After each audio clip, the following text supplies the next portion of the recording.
This is Dave Barker. Get disarranged. Welcome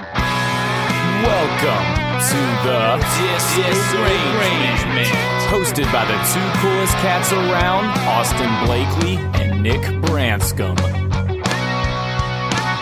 Prepare to get disarranged. Come one, come all, for what rises and undulates in your ears is not for the faint of heart.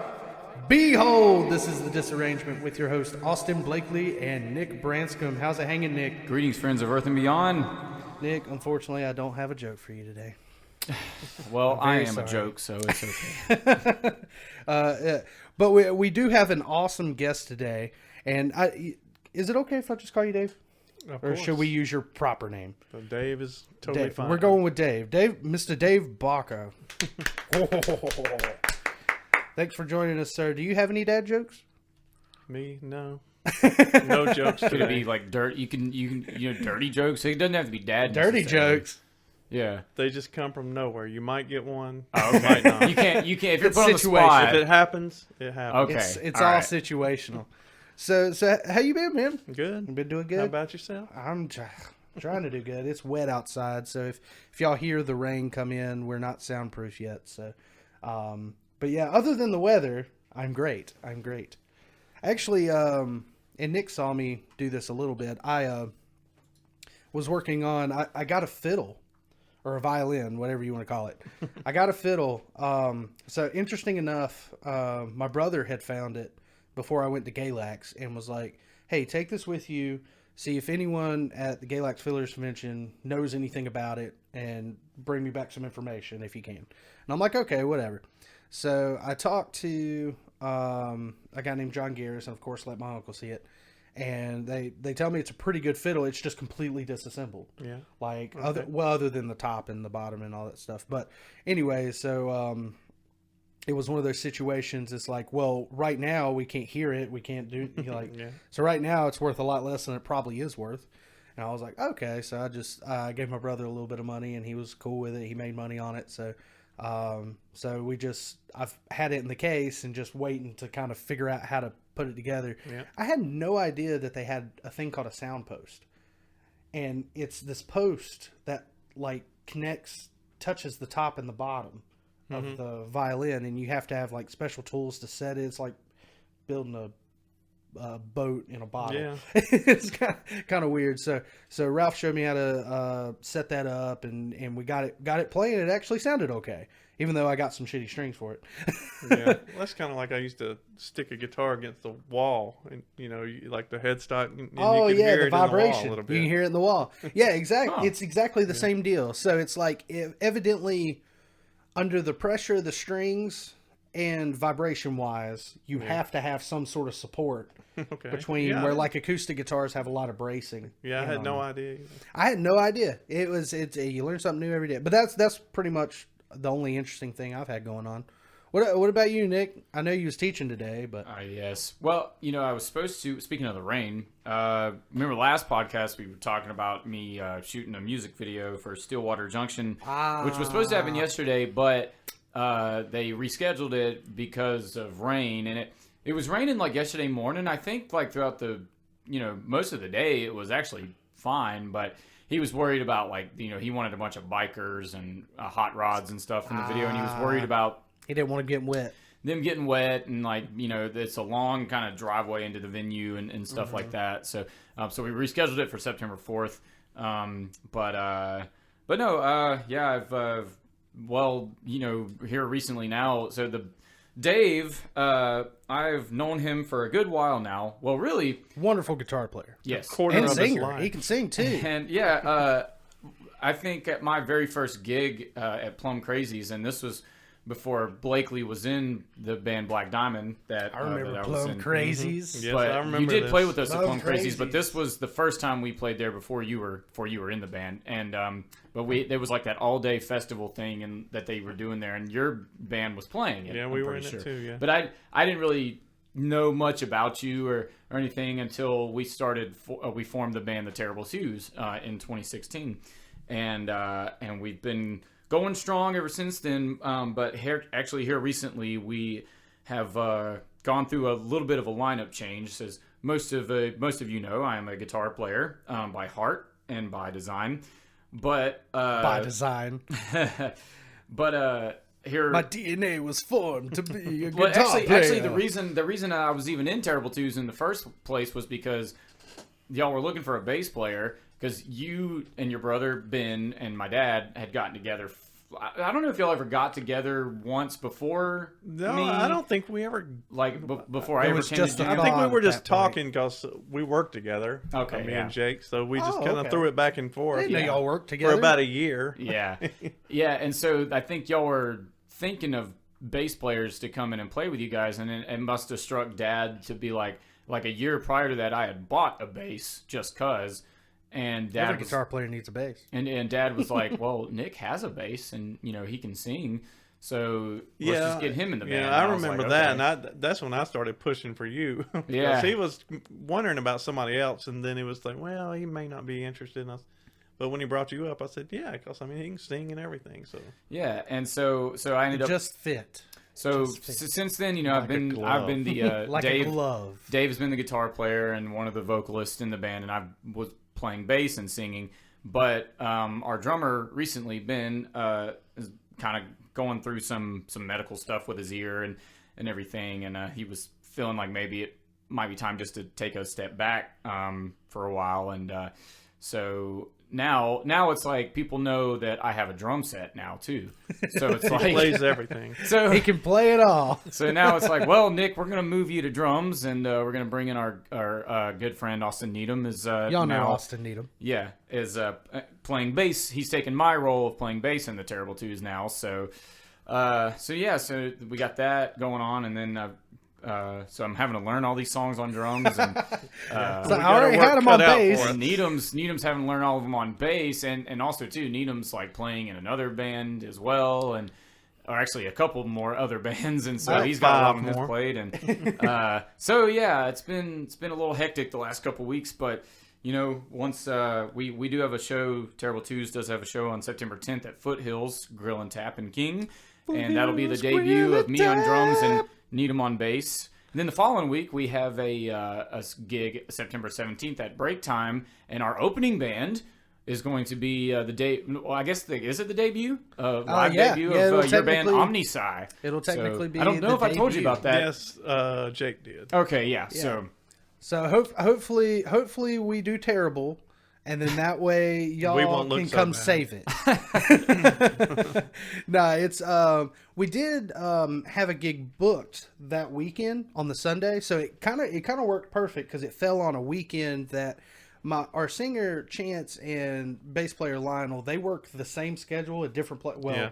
Lionel's a cop, and then Chance works in a Pokemon card factory, which is kind of Oh, really? well, I guess Awesome. it's a fact.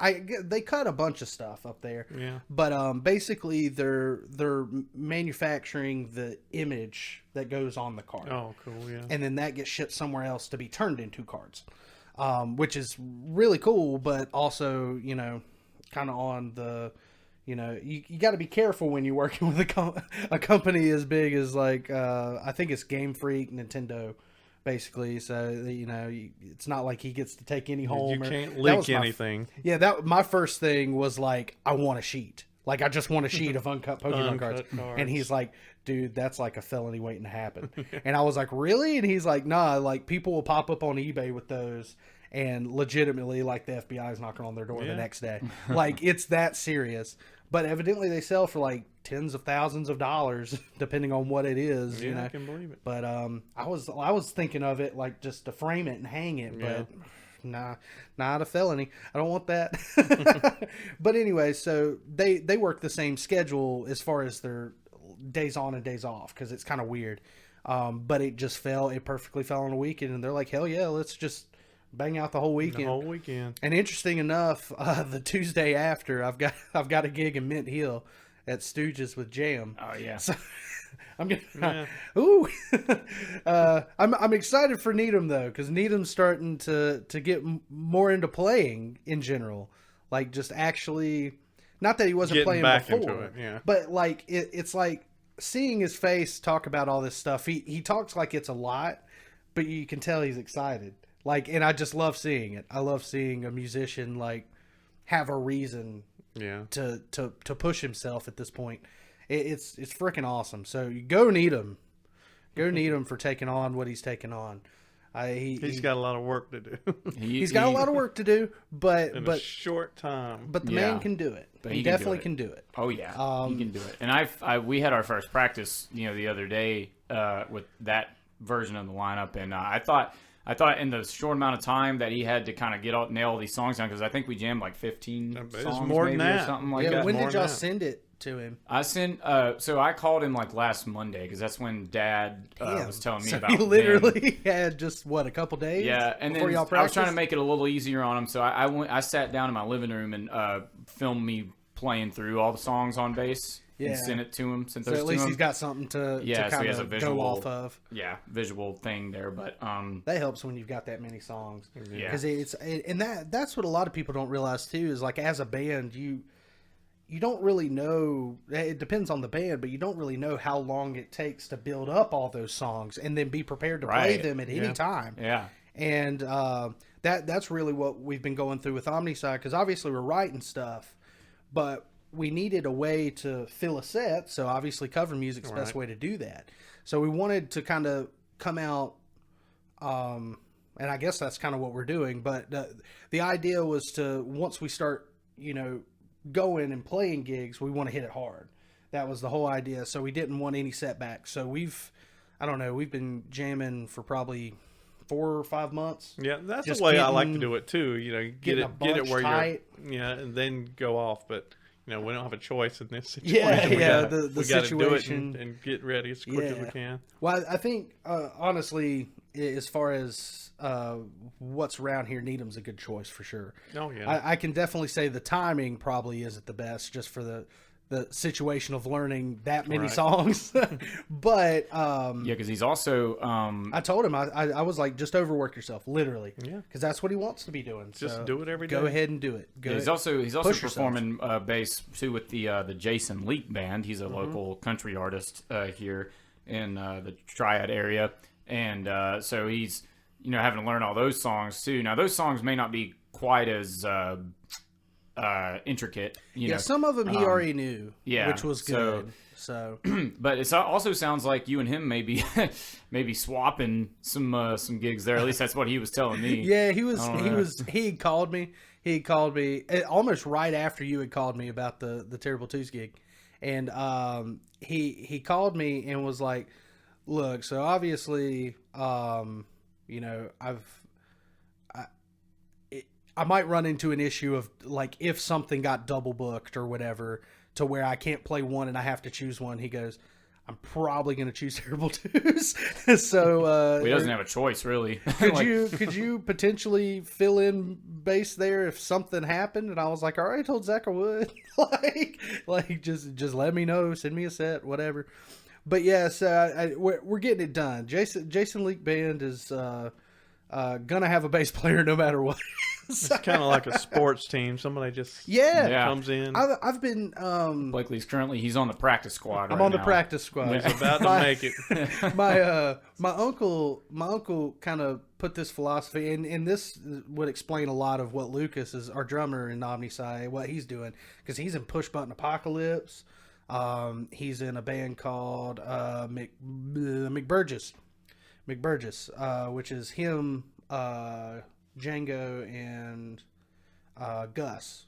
So my cousin Gus, and so that's more of kind of like a rock, bluegrass, folk sort of thing. And then obviously he plays with Landon and Ralph, or Lando and the Mando.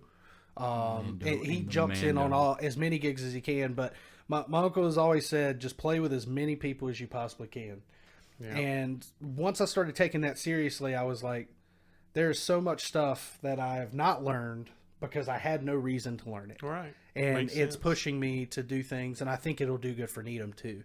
And Nick, you've kind of always operated at that philosophy, is do as much as you can. Until you can't, that's the idea, right? Yeah. I mean, it's one of those things, and it's interesting because we had Matt Sickles on the podcast not too long ago. man, the myth, the yes, legend. the legend. I took a lesson with him the other day because I'm playing guitar at a wedding coming up, and it's like, chill background guitar is what it's supposed to be. And I he's done a bunch of shit like that before, so I wanted him to give me some pointers and stuff like that. But then we got to talking about, when 2023 comes, I'm going to be trying to hit it pretty hard with not just the music, but with like the videography and photography stuff. I've booked a videography wedding gig for next year, and Nice. a couple DJ gigs with Dad and stuff like that. And I was talking to Matt about that. I was like, I'm like really looking forward to being productive like that, next year. Like I feel like so far I tend to enjoy the wedding atmosphere, kind of. I mean, like I haven't done enough of them to really to really gauge how exactly it is once you get run into like the bridezillas and stuff like that. But Gotta love them. Gotta love them. But I was telling Matt, I was like, I'm looking forward to stuff like that. More corporate things. Things that might potentially make me some more money and stuff like that. And not that I'm like not passionate about my work, but I work really hard, so I want to get paid, Compensated. Yeah, I want to get compensated too for it. But he was telling me, he was like, well, that's really good, but don't spread yourself too thin either. So it's one of those things like, how do you find the right balance, of doing as much as you can, but then also remembering to, kind of enjoy the finer things in life too, like of just chilling and, and stuff like that. I don't know. I mean, I guess you just... What was his advice? Day by day. Just day by day? do it. Yeah, I mean, that was basically, that was his advice. He just said, work really hard, but I mean, he didn't really tell me much about a balance. I guess that was more or less like me just thinking, well, how do I keep myself from spreading myself too thin, And I think, and y'all correct me if I'm wrong, but I think you kind of have to do it one time. Spread yourself too thin to figure out, nah, I'm not that available. Might as well try it. Yeah. And then if it's too much, like then you'll know it. Yeah, you'll know. And that's kind of what I was telling Needham for the most part. That was my biggest advice, because he was worried that everything would be too much, and I was like, well, nah, at this point, man, you're just getting in it. You're coming back is not that he wasn't playing, just that he's playing more than he ever has. And it's like, there's even stuff that he's always been a great player. He's always been a great player, but he's always been a very rehearsed player too. So that's kind of what I was telling him with the Jason Leak band. It's like, don't worry on it so much as long as you know the key of the song. Yeah. Or something like that. A lot of those country songs you can kind of bump through. Like really. Like, as long as you know a couple notes, and then after that, it's free game. Now I understand the song, and I can do whatever I want. And that's probably what Mike Arrington's doing. It's like, I'm just going to learn the chord progression. Yeah, and then... Mike goes back to when I was doing it. He's my age, basically. I think he's a couple years younger than me, but he came out right in the same time as when I was playing back in the day. That's cool too, because we've talked. Of course, we've got to talk and pick Jake's brain about, kind of early days in the music career. Do you have any fun ones or anything like that? We were all doing it at the same time back then. The biggest places back then was a place called Beatty's and Casablanca, which turned into Rittenhouse Square. Casablanca, what's that? I don't know. Did Jake ever tell you about? I don't know if he's ever really talked much. I think he's mentioned it. It's the same building. Was it the same? Yeah. Okay. Well, that's kind of cool though. But the crowds were great then. The first show I ever played, there were like 400 people there. Nice. That's got to be awesome. I was for 16 or too. 15, and I was like, it's gonna be like this. When do you remember? You remember like what age you started getting into music and playing music? Well, Kiss got me into it, and that was 77 because Kiss Alive 2 was new. Yeah. And my brother had bought it, but I didn't pay any attention to it when he bought it. But we went to my uncle's house, and they put it on, and I didn't see the cover or anything. I heard the I guess they put on side 2 first. So Calling Dr. Love came on, and I was like, whoa, what is that? Oh, yeah. But I was only like 7 or something. Okay. But I thought it was cool, Yeah. And then, that's one thing I always say. And about then you Kiss. see the album. Yeah, then cover. exactly. Then Yeah, I saw the album cover, honestly, and that was the day that changed my life. Because I can remember, even when I was a little kid, and like Kiss, I guess, at the time was like on the reunion tour or whatever. So this was back when you could like buy concerts on pay-per-view, I guess, or whatever. Yeah. I distinctly remember one night, I don't know, Keith Ford might have been over at the house or something like that, and they were watching like one of the Kiss concerts on pay-per-view. I'm assuming it was from the reunion tour. And like, I'm just a little kid. I'm not interested in this at all. I don't care if they're wearing makeup or not, And then when I kind of first started, I think like maybe the song like Shout It Out Loud kind of really got me into it, because I really just liked the song. Like right. I didn't care anything about their makeup or anything like that at first. I knew they wore makeup obviously, but I was like captivated by the music. I think their Kiss, their music is like, to me, kind of underrated by a lot of people. Absolutely. I think that people just look at them as this gimmick band that, played every song in the same key and stuff like that. But truly, they had some, especially in the beginning stages, I thought they had some killer riffs and some awesome jam tunes. And so that's what really got me into them was, like you said, the music. That's true. It wasn't their makeup or anything. But then going back and looking at their makeup, I obviously was like, well, that's pretty cool too. Yeah. And I thought the designs were cool. What's funny is that I don't know if you feel the same way, but I always felt that Gene looked so much cooler on like the first couple records than like in the later 70s. His hair looked shorter and like the makeup was a little too big. It was too big. It looked goofy, but then he made it meaner again in like 80 to 82. Yeah, it looked better during the Creatures era. Yeah. But like in the beginning stages, Gene looked like freaking badass. Yeah, I agree. In the early stages, he started looking goofy to me in the later. Like in 78. Yeah, like goofy. Ace and Paul's makeup pretty much stayed the same. Yeah, throughout the whole way, and Peter's kind of went through a couple different changes, right. I think, but. My Kiss experience was a lot different than y'all.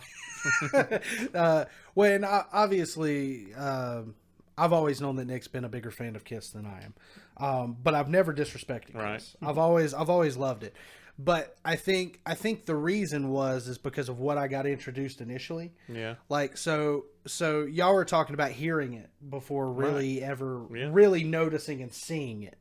So we had some neighbors that used to babysit me a lot, and her husband had a bunch of Kiss stuff, and I'm not gonna lie, as a young like 4 and 5 year old, it scared the shit out of me. It scared the absolute shit out of me.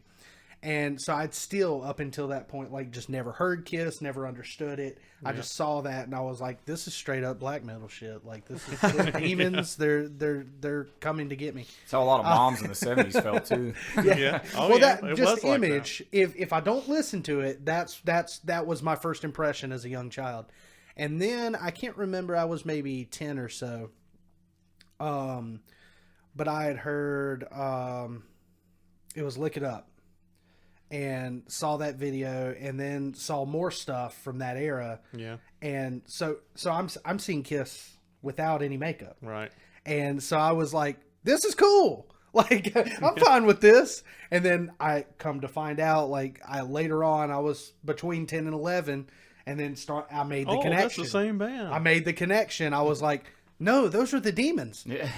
Those were the demons. Hey, that's an interesting version. Yeah, it was really weird because I got to hear the Unmasked stuff before I ever heard. Which I like all that too. Yeah, it's actually my favorite stuff, but it's probably because that was my introduction, and that's the songs that were in my playlist and that sort of thing. I used to think they were saying "Pick It Up."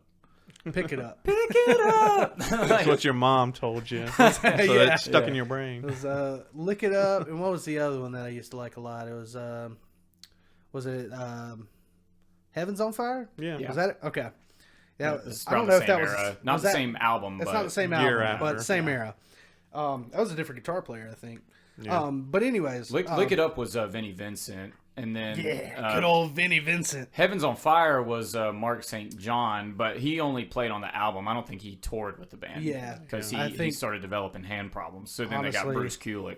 Like, probably two of the better guitar players they had, in my opinion. Probably true. From a technical standpoint, yes. Yeah, I know a lot of people are stuck on it. I like Tommy Thayer.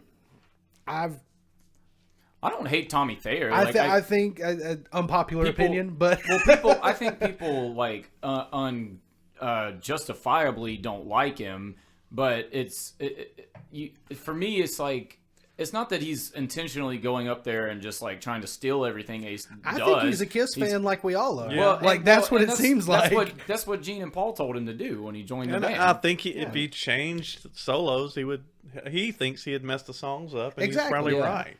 So at this stage, Tommy's obviously a better guitar player than Ace is now. Ace hasn't been a great guitar player since like 1978. We talked about that with your dad. Ace just stopped at some point and was just like, I'm just gonna let whatever happen, which is a cool mentality. I'm not gonna lie, it's a cool mentality. And when Ace is on it, Ace is on it. Like there have been times that I've watched. Of course, I've never seen him live, but I've watched live shows just to kind of get some sort of experience from it. And when he is on it, he is like on it the entire show. Like it's not, and you can tell that there were some situations too that was probably substance problems. That it wasn't necessarily him. It was just the whatever he had taken or drank or whatever. But yeah, and there's stuff like, especially in Nick's playing, that like without Ace, I don't know, if your playing would be the same, bro. You would be a different person. Sure plenty of that's in my playing too. The same way. I'll be honest with you. I of course I know you're an amazing guitar player, but I've never really had the time to like deep dive into like what you do. Well, it ain't much to dive into. Well, no, but be honest. Like every time I've seen y'all in Terrible Twos, like you've been on it. I've never seen you mess up ever. Well, I'm just good at hiding it. You're just good at hiding it. Okay. Well, but that should say something, because like musicians typically notice those sort of things. Dave is one of those players that, I mean, he's very much a team player. Like he, plays whatever is going to suit the song best. Yeah, that's the best. He's not like a considered like a lead guitar player that he's like knows he's going to play the solo on every single song. I don't even care if I play a solo. It doesn't even matter. Just wanting to rock out. Right. I mean, that's the idea. But he could play any song or any solo that like Dad would play in the band. But not any of them. But I think you could. I'm not going to spend the time to learn all that. That's not what it's about for you. We just kind of decided I'm going to sing like the backups and some lead, and he's going to handle the hard guitar parts. Yeah. So it's just kind of the way we chose to do it.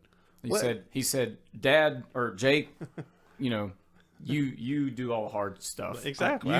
You do all the shit. There's been times that me and Nick have both done that, where we're just like, nah, that's too hard. You handle it, and vice versa. Yeah. Like you just get. Well, it's not that it's too hard. It's just like, I don't want to learn it. Learn it. Yeah, something really odd though. I mean, I do guitar solos, and I don't know that me and Jake have ever discussed who's going to do it. It's just somehow.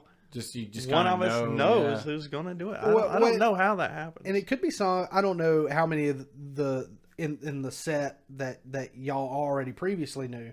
But that's another thing that too. could have been some. We've made that decision. It's just like, well, say if someone already knows it, right? And that probably was a lot. Most of the time, Nick is a lot braver than I am. He'll go out and learn stuff, and I'm just like, nah, I'll just learn stuff. I'm learning. I'm learning. You remember we saw Intervals a few years ago. I'm learning one of their songs right now. Intervals is incredible. Yeah. So, do you get into any of that weird stuff? I don't even know what you're talking about. They're more of a proggy, like instrumental type of band. They didn't start out as an instrumental band, so like if you go through this discography, they had vocals on like the first 2 or 3 albums, and but it very quickly turned into just a one-player project. Yeah, I know there's some bands starting to show up like that now. Yeah, they're like, to me, Intervals is like a. I'm gonna get killed for saying this. It's like a better Polyphia. So if you've seen Polyphia or heard Polyphia, Like it sounds very organized. Yeah. Like every song sounds organized, and Polyphia goes out of their way to do these incredible techniques and things to. It sounds very rehearsed. It sounds very tight and very rehearsed, but with intervals, to me, there's more melody. Yeah, It's more like a song. Where Polyphia is just like, here's this cool technique, and I'm going to force it into the situation. Yeah, I'm wondering if I've seen a sort of makes video. sense. Well, I'm very particular about and they're kind of bands like assholes. that. So. I'm very particular, you know, I can't list. There's certain types of music like prog rock or like bluegrass or blues or it's shit like that. Like I love and I like listening to and I like learning and taking from those styles of music, but like I can't sit and listen to it all day. Like especially like like this thing with like bluegrass, like as much as I respect the musicianship and I like learning stuff from bluegrass, like there is a lot of the songs are so similar. That is absolutely the point too. Yeah, I can't sit and listen to it all day long. And that's no offense, but no, none taken. Yeah. Now, in my age, I've grown to like bluegrass is one of my go-tos now. Yeah. But it's all riddled within my family too. But I mean, even the bluegrassers get bored of it, Nick. That's why they play jazz. That's why they play a bunch of other stuff too. Or they'll play, if you've ever heard like newgrass, that's like jazz grass or reggae grass, where it's bluegrass, but they're using spicing it up. They're spicing it up with something. And that's why we ended up with country too, because it's just a variant. And bluegrass is really just a variant of blues.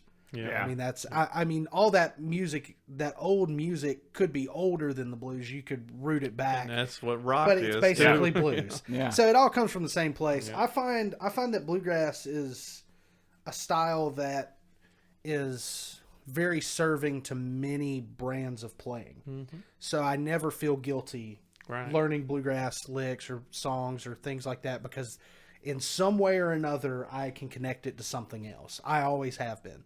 And there's not many styles of music other than maybe blues that I could do that with. Yeah. Like I learned all this metal crazy stuff, and one of my favorite players, Paul Gilbert or Yngwie Malmsteen or whatever, those guys, and it's like, no, I can't apply that in bluegrass. I can try. Yeah, I was going to ask him, did he really sneak that into the wedding gigs? Yeah, a nice Yngwie run. Oh, yeah. It was funny. I don't know if arpeggios from hell, but just play them really happy. Oh, I didn't. Yeah, because okay. So about that wedding. So this is a wedding for a friend of mine named Bob and his wonderful fiance Dawn. Shout out Bob and Dawn. Bob and Dawn. Shout out. So we went and met up with them at the venue a week or so ago. And just kind of scoping it out and game planning and stuff. Like, his dad is, me and Dad are DJing the wedding too. So me and Dad met him there at the venue. And so Dad was talking to them about, like, what type of music do you want him to, like, because I'm obviously going to be playing the guitar, but they're going to want, I think they want like the pre-recorded like wedding song that's normally played when the people are like sitting down or coming out or something like that. Some background noise. And so they were talking about like what, song they wanted or whatever, or what style. And Dad was like, well, it kind of differs from wedding to wedding. Like, there was one wedding he did where he said that the couple, like, when they got done at the altar or whatever and they were walking back out down the aisle, they wanted like Stranglehold being played. That's so badass. So they were telling me, they were like, if we all of a sudden just in the background just hear this, like, like, oh, it's Nick, he's deciding to pull out some crazy shit Eddie stuff. Van Halen or something, so yeah, that'll be fun. It is weird to think how weddings have evolved to like be so unique now. Yeah. Like, they were so stereotypical, and like, I remember when Sky was asking me, because I just couldn't get it worked up in time, but she wanted me to play Tangled Up in You, and because they did that's a Stain song, right? Yeah. But it was more of a, well, I don't know if it's Stained or just Aaron Lewis, Okay. But they did a knot tie or whatever they call it when it's more of a pagan tradition, really. But it's like they hold hands and whoever's facilitating does a certain type of knot with some strands around the wrists. And so it was going to be fitting in that way. So I was going to play Sane prior to that, and then they were going to like jam out to some real Stain right after. Like, so, but yeah, you're exactly right. Like, I think Stranglehold's hilarious. Yeah. Like, right after you get married, like, that is You could stand, the most you could American stand in the thing. aisle. The most American walkout music ever. Well, it's funny. It's funny you talking about weddings evolving because, yeah, like, you know, me and Brianna were talking one time, like, you know, just hypotheticals about getting married. You know, we don't have any plans or anything, but It could happen. she was saying, you know, Here we go. a lot of Leave some most dates couples, open next year on your calendar. most couples nowadays get married at like a vineyard or something like that. She was like, honestly, you know, my girlfriend, she's a, you know, Christian or whatever, and she's like A Christian or whatever. or I mean, like, whatever. But she was talking about like, I wouldn't mind just getting married in a church, like Just you a know? plain old church. Because like you said, I guess that's where most people did get married, like back in the day. And You It's go to the probably chapel. still the majority there. I mean, Yeah, I yeah. I just don't, So- everybody I see on Facebook that's my friends and everything that's having a wedding, I It's because we live here. What are Nick. you, 18 now? yeah. It's literally because we live here because we've got so many vineyards and then they're converting farmland into these crazy Yeah, vineyards. Yeah. I'm seeing that everywhere. And it's a great idea, and most of the places are so gorgeous that it makes sense. Yeah, I would But- think though that a church is probably cheaper. It probably is. If Yeah. if you live in I think a city, it's probably easier to go with a church for sure. Yeah. I know that I've got some friends that are actually doing it at a museum, but it's mostly because they have a small convention center. So they're actually being married in front of like a butterfly exhibit. Yeah, it's good, But good scenery. then- Yeah, that's neat. Yeah, but then after it, you know, everybody goes to the convention center. So it's you know, there's a lot of different ways you can do it nowadays, and I think anytime it's came up between me and Steph, I think she's just like, let's just go to the courthouse and get it over with, and then if we want to have a party after, we'll have a party after. And I'm like, okay, whatever. Either way, just let them choose everything. Yeah. Y'all have no choice in the Yeah, matter. I'm already there. That mindset is completely set in stone. Is I don't care. So as far as, I mean, we sort of talked music with you, but I'm just curious because you said you got in your first band when you was like 15 or 16, right? Yeah, the first real band was a band called Snow White. Snow White. I guess we were trying to copy Cinderella. Or Yeah, something. I was about to say, So what's like, the that's next? very, Yeah. So, it's very 80s. I like it. I was in a And band called Pinocchio. we really weren't very good or anything, but we did practice a lot, so we kind of learned how to play somewhat. Yeah. And, Learned how to play together. But you know. we were all young. Everybody was still in school. I was the youngest one. I guess a couple of them were maybe right out, but we had all the high school friends, and so all those people would come to see us play. So people just showed up like crazy. So it was a very successful band. It's just we just weren't that. Was great. Ben in just this weren't band? good. Yeah, Ben was drums. I was guitar. There was another guitar player, and It's we had a lead insane. singer. Okay. And a bass player. It's insane too to think about it, where it's like, if you know, like bands, when you're coming out of school, you've got all these friends and all these people to kind of get to a venue, and then like after it, you're just like, oh no, I've kind of disconnected from most everybody. Yeah, then then the crowds aren't as big, but I mean, quite even as the large. scene was big then in the area for just hair bands. I mean, Yeah. that's basically Yeah. what we were. Did so did you and Ben start learning like your instruments like kind of at the same time? I started taking guitar lessons when I was 11, and I had one before that. I got when I was like 8 years old, and I messed with it a lot. But I finally started taking That's lessons like at 11. the exact same thing that I went through. Like, Yeah. started at kind of 8, didn't really take it seriously, and then at 11, that's when I really... Yeah, and then I got a better guitar. My first guitar was a Kent guitar from Kent. and it was Kent. the worst thing ever. So then I got a Univox, which was slightly They're still cool. I think they're those cool are today. slightly cool. So I took lessons, and then shortly after, Ben started taking guitar lessons too. Oh, okay. So he was actually a But guitar I was player. much better than him. So he said, I'm switching to drums. Y'all did the Eddie and Alex thing, kind Pretty of. much, except, I Yeah, didn't you play can drums. switch instruments, but that's still cool though. But then, we kind of started working at it. And Did y'all always like play together, or was it just when you got into bands? No, we did it just with ourselves at first, trying to do little recordings in the basement. I wish I had that. See, that would have been. I think my dose of that was more in like getting into bluegrass jam sessions. I was brought to a lot of them. Oh so yeah, I was made to you play. Probably learn more like that, really. Well, no. I mean, it's pretty much the same thing. If you've got someone to play with, you're already training those skills. It makes you more excited to do it, and I even had a 4-track recorder back then, which used cassette tapes. Yeah. Then that was the state of the art for a home back then. Yeah.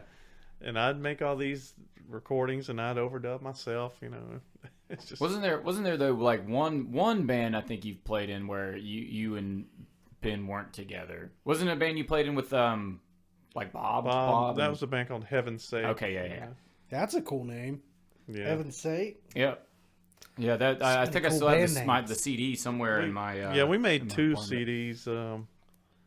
We made one of them, and that one did well, and we started doing another one, but we broke up. But later on, we kind of got back together for a little while, and so we released the second album 10 years after the first one came No, out. yeah. That's the way it Is goes. this the same one? I think it's the same one where if you look in the CD and see their photo, aren't y'all like wearing robes or something like that? I mean, we're Or dressed maybe funny. I don't know if it's one robe. of you We're was. dressed maybe, funny. Maybe Tim was wearing it or something. He might have Somebody been. was wearing a robe. I remember, like a long robe and everything. Just going for that look. But yeah, no, all the stuff that I've listened to from all your past bands, like the Heaven's Sake, and there was one that I don't know if I fully remember the name, but the CD had a cartoon looking. Yeah, that's a band called Passion. Passion. Now that was an '80s name. Yeah.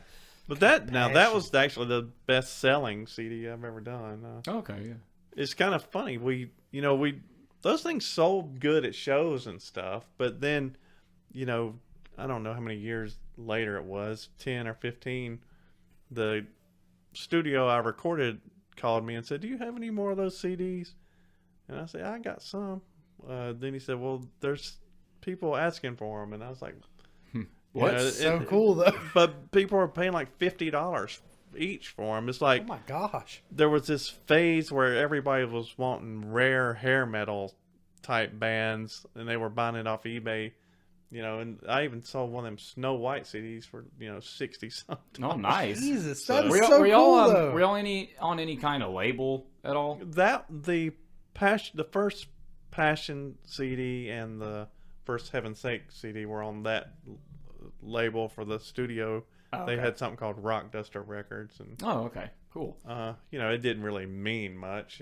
Yeah. It did a little promotion, but Yeah, a little bit of promotion helped you record it. Yeah. And that, maybe a discount in recording. honestly, that's kind of what people need to do. Really, I Yeah. think that's because you get to the point.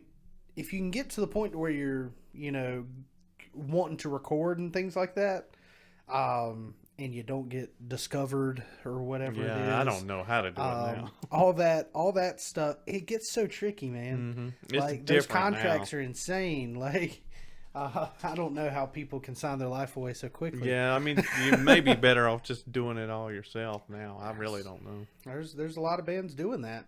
That's what Intervals does, if I'm not mistaken. I think they're at the point to where it's all self-produced. Yeah, if you can figure out a way to get something special on YouTube like you did, y'all had that video. Oh, the damn devil video. Yeah, so I mean, but that's a one does lot video. of exposure, you know. Yeah, that was way more than we ever thought. Right. I mean, Yeah. we kind of did it. I mean, it was straight up a gimmick, but it was Still cool. it was though. for the fun. Yeah. Like it was really more for the fun and to do something different. But that many more people have heard of the band. You know? Yeah. That's Yeah. a large Just number off that song to Like, know of your band. So you know, I can't say that many Yeah. people know any And, band. and it also caused a like. I mean, you know, so before that, I mean, we didn't know if people disliked us before then, but then when that came out, it came out in the comments. I you but know, I so- love it all. I love it Yeah, all. but I love it. It's great. Oh Yeah. no, that doesn't No, mean anything. the hate. It's the comparisons. I don't think people realize that when they make those comments. Like, just the fact that you compared me to Primus makes me happy. You made that correlation. I didn't do it. Why do people think that Nickelback is so big? Have they even like went We on must have tour? been doing something right because like 3 days later, Korn came out with a version of the song. Yeah. So like, And it's I'm just quite saying. possible they saw it. You know? Yeah, it's well, I don't- very and I don't, possible with like, that many people. Literally, Nickelback is still the most probably one of the most talked about rock bands. I don't even think they've done anything in like the last 5 years. Like, Probably the last 5. Yeah. like I don't know if they've toured. I don't know if they've released an album. Like, I think their newest album, was about 2014 or 15. We got Google. Let's see what. but Nickelback's they're been up still to. Nickelback can literally sit back and not do anything for like 10 years, and people will still talk about them. They will still be in memes just because like there's people that like hate them, but they don't realize they're keeping them relevant by Exactly. hating them. You know? Exactly. Okay, so the last Nickelback album was "Feed the Machine." That was in 2017. Yeah. When? 2017. 2017. Okay, yeah. So, Yeah, so that's it's been a pretty couple close. years. I like that. I like that song too. Feed the Machine. If this is not the same one, I was thinking of this one from 2014, "No Fixed Address." That was a mixed bag of songs, man. Nickelback is one of those bands that, like, after the first 2 or 3 albums, like, it started getting weird. So it's Well, like they're they have like trying something different. I guess. yeah, well, they would have like 3 good songs on an album, and then like the rest of it's just trash. Yeah. And you're just like, who approved this? Like, who allowed you to do this? I'm sure Roadrunner didn't. Like, They ran out of songs. They just maybe that's what it is. Maybe it's just Chad's buying songs or something. Well, and then it got to the point to where like Theory of the Dead Man was doing so good, and Chad Kroeger was literally recording and writing for them. Yeah. And it's just like, what's the purpose in having Nickelback? I've just basically forced it upon these guys, and they're Well, new he and just- relevant and pompadoured. So Right. like, I already just figured out I might make more money. doing Shadow it. Band. Personally, I do like Nickelback better than Theory, but I really like Theory of a Dead Man. That's, do too. That's a great band. Yeah.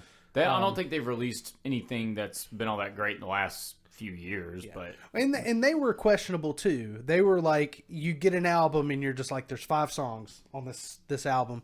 That's the only problem with bands like this. Is like you don't get a great album anymore. Yeah. You just get like some good singles. And well, you then get the like whole the rest of the album could be I mean, thrown away. I think they were following the formula a lot of like what the hair bands did in the '80s. You know, it's like the first song that was released would be Be like your rocker. the rock song that was about screwing 5 chicks, and then like the next song was like a Rockstar ballad. Life. Was a ballad talking about like loving a chick that's breaking up with you. You know, And then one more so rocker. Yeah, right. a so-so yeah. rocker. I think Diamond in the Rough. Theory and Nickelback, kind of sort of fell in that trend too, there for at least a few albums, Yeah, but there were bands around that time too that were able to make an album that was good. Yeah. Like for me, like I loved Crossfade, and they really fell off the map. But just like the first, I think there's only 2 albums. There may be 3, but I know the first 2 albums. There ain't a bad song. Yeah. There's not a bad. I mean, there's some generic songs, but there's not a bad. Still one. listenable. Yeah, absolutely listenable, where you can just listen to the album all the way through. But I guess we've gotten to that day and age too, where the single matters a lot more I'm than not the even album. sure useful to make an album anymore. Yeah. I'm not sure. I mean, Yeah. it might just be singles making I think more sense. we had a lot short of EPs. Yeah, we had a lot of Yeah. discussion about that. Like, you know, when Norm was talking about recording like a second record and everything, we were like, gosh, should we even do that? Like, should we Right. even Yeah, record does like it even 10 make sense to do that songs? now? Like, you know, I think the first record, you know, well, the only record that we have out, the full length album, you know, it was like that was something we all just wanted, Right, and that's You know, what like, I've because always wanted that too. We and always, I always wanted like to have my own full length, you know, very awesomely produced, right. you know, album, and so we did that, and now it's like, is anybody gonna give a shit if we Yeah. release a second Yeah. full length? Right. you I know? mean, and how many songs were overlooked? You know, I Yeah, don't know. if you, I mean, we can sort of get an insight from that from like Spotify, just kind of looking at everything. It's like, nah, there's definitely 3 or 4 songs that are overplayed Right, compared yeah. to the others, you Right. know, and that might just, and I don't think it's because every song's bad. I just think it's just like people heard those songs, Right. and the people that heard those songs, it's either their favorite that we've played live or they found us through Devil. Right. Well, you can and you know, you can just get through songs so quickly these days. Like, you know, back in the day, you only had like your album, right? So, you know, that's what. It's not like you could just play this song and then skip to another artist with the click of a button. and Yes. just Yeah. Listen And to a next song. especially from if you them. had to buy the album, you wanted to get your money's worth, so you listened. Right, To it. so you listen to the whole album. But now people's attention spans are Yes. nowhere near as you- great. So, Do you think that's a result of radio? Just in curiosity, I think it's Because- internet. You think it's more internet? yeah. Well, I was thinking radio because, like, you can listen to a radio station. Well, and I they're guess just it's the playing same thing. random Yeah. stuff. You know, Yeah. That's true. I got into, you know, I remember when streaming kind of first started. I was a real enjoyer of Pandora, and it was mostly because I could type in an artist that I liked, and then it would just give me some new artists too that Yeah. I'd never heard or something like that. I really liked that idea. I wish Pandora would have panned out. And that was partially Spotify. I mean, we're talking about something that allows you to literally make a playlist of songs out of any song that has been uploaded to Right. the service. right. So, like, And that's one thing that I like, you know, see for me, like, and I still, I mean, I love the convenience of streaming and stuff It like is that. nice. I wish artists got paid more for it, but I do love the convenience. But you know, it's like my girlfriend, Brianna, she listens to Sirius XM. Like, she hardly ever Some listens people to like- YouTube or Spotify or anything like that. But Sirius XM is like, you know, it's like a radio, but it's Sirius XM is a little cooler because they're not playing the same thing over and over again. They're it's a little playing more personalized. I yeah, would say. they're playing stuff by artists that wouldn't normally make it on mainstream like radio, you Yeah. know, like regular radio stations. So that's pretty cool. So that's a good way to, you know, discover new artists and there's so many channels on Sirius XM too. I mean, you got like Yeah. you know, Kenny Chesney's No Shoes Radio, and then Yeah. like you know, you've got like, you know, Garth Brooks has a station but it's not just country. Ozzy's got like Garth, one. Dave's got one. Yeah, There's- exactly. Yeah, Dave's got one. Well, Dave Mustaine has a serious rate. I don't think he has any involvement in it. I think it's just got Just his stuff name that's on it. like. Yeah, he but does. yeah, it's probably stuff that he's enjoyed or placed to play Megadeth songs. Yeah. Because good luck getting Megadeth on the radio anymore. I don't know how many times we can play Metallica songs, but we can't play Yeah, any that's Slayer. true. We can't play any other thrash. Basically, I don't think I've ever heard Slayer on the radio. Yeah, I've never heard Slayer on the radio. I've never heard Testament on the radio. There's just so there. Well, Slayer in general, I could sort of see why. Yeah, we don't get Slayer on the MTV radio. used to play that stuff. I mean, they would play those. MTV was at least good to rockers in that way, but like the radio is notorious for like definitely ruining a song. for I me. wonder if like a lot of I don't even For the I- fifth time today. I don't even know if young kids even care about MTV now, you know, even with the shows they have now on, like, I don't even, They only have one show now. Yeah, like, I don't- ridiculousness. I don't, like, so Is I don't that even- it? That's Is that the all only that's thing left? I ever see on there. Well, I know Rob Deerdyke like robbed them basically. So That is the smartest man in the world. I And feel he's like, a skateboarder. I feel like MTV, MTV was sort of popular when me and Blakely were younger because they had like those Jersey Shores and stuff like that. Well, so I mean, we they, even I think had they stuff. still do stuff like that. and like the Jackass. We had stuff. we had stuff they had prior to that. that. It was Jackass, still wasn't really music, but Viva La Bam. No, we still had Headbangers Ball. We still had. I remember waking up to MTV almost every morning, and then they stopped playing because I used to listen to a lot of pop punk stuff, and they played a lot of pop punk or just a bunch of stuff. And I'm waking up to it, and I loved it. It was great. I wish I could still do it today, but then they stopped. So then I moved to VH1, who was still doing it. Yeah. And that's actually how I got introduced to Theory of a Dead Man. It was VH1. But a lot of these younger people, though, I wonder if like they realize that rock music, without rock music, MTV might not have ever taken off. Without 80s bands. Yeah, without. I mean, I had it when it pretty much first came out, and they really just showed videos all day. Maybe a concert or something. But that's kind of the point. That's what I would want. It was fun. I mean, we would sit there and just wait, and they might show a hard rock song, Def Leppard. I want it all. But even before that, they would show like Duran Duran. Then they would show Dio something or something completely different. Yeah. That's so random. I don't understand it. I don't know why we can't get back to that.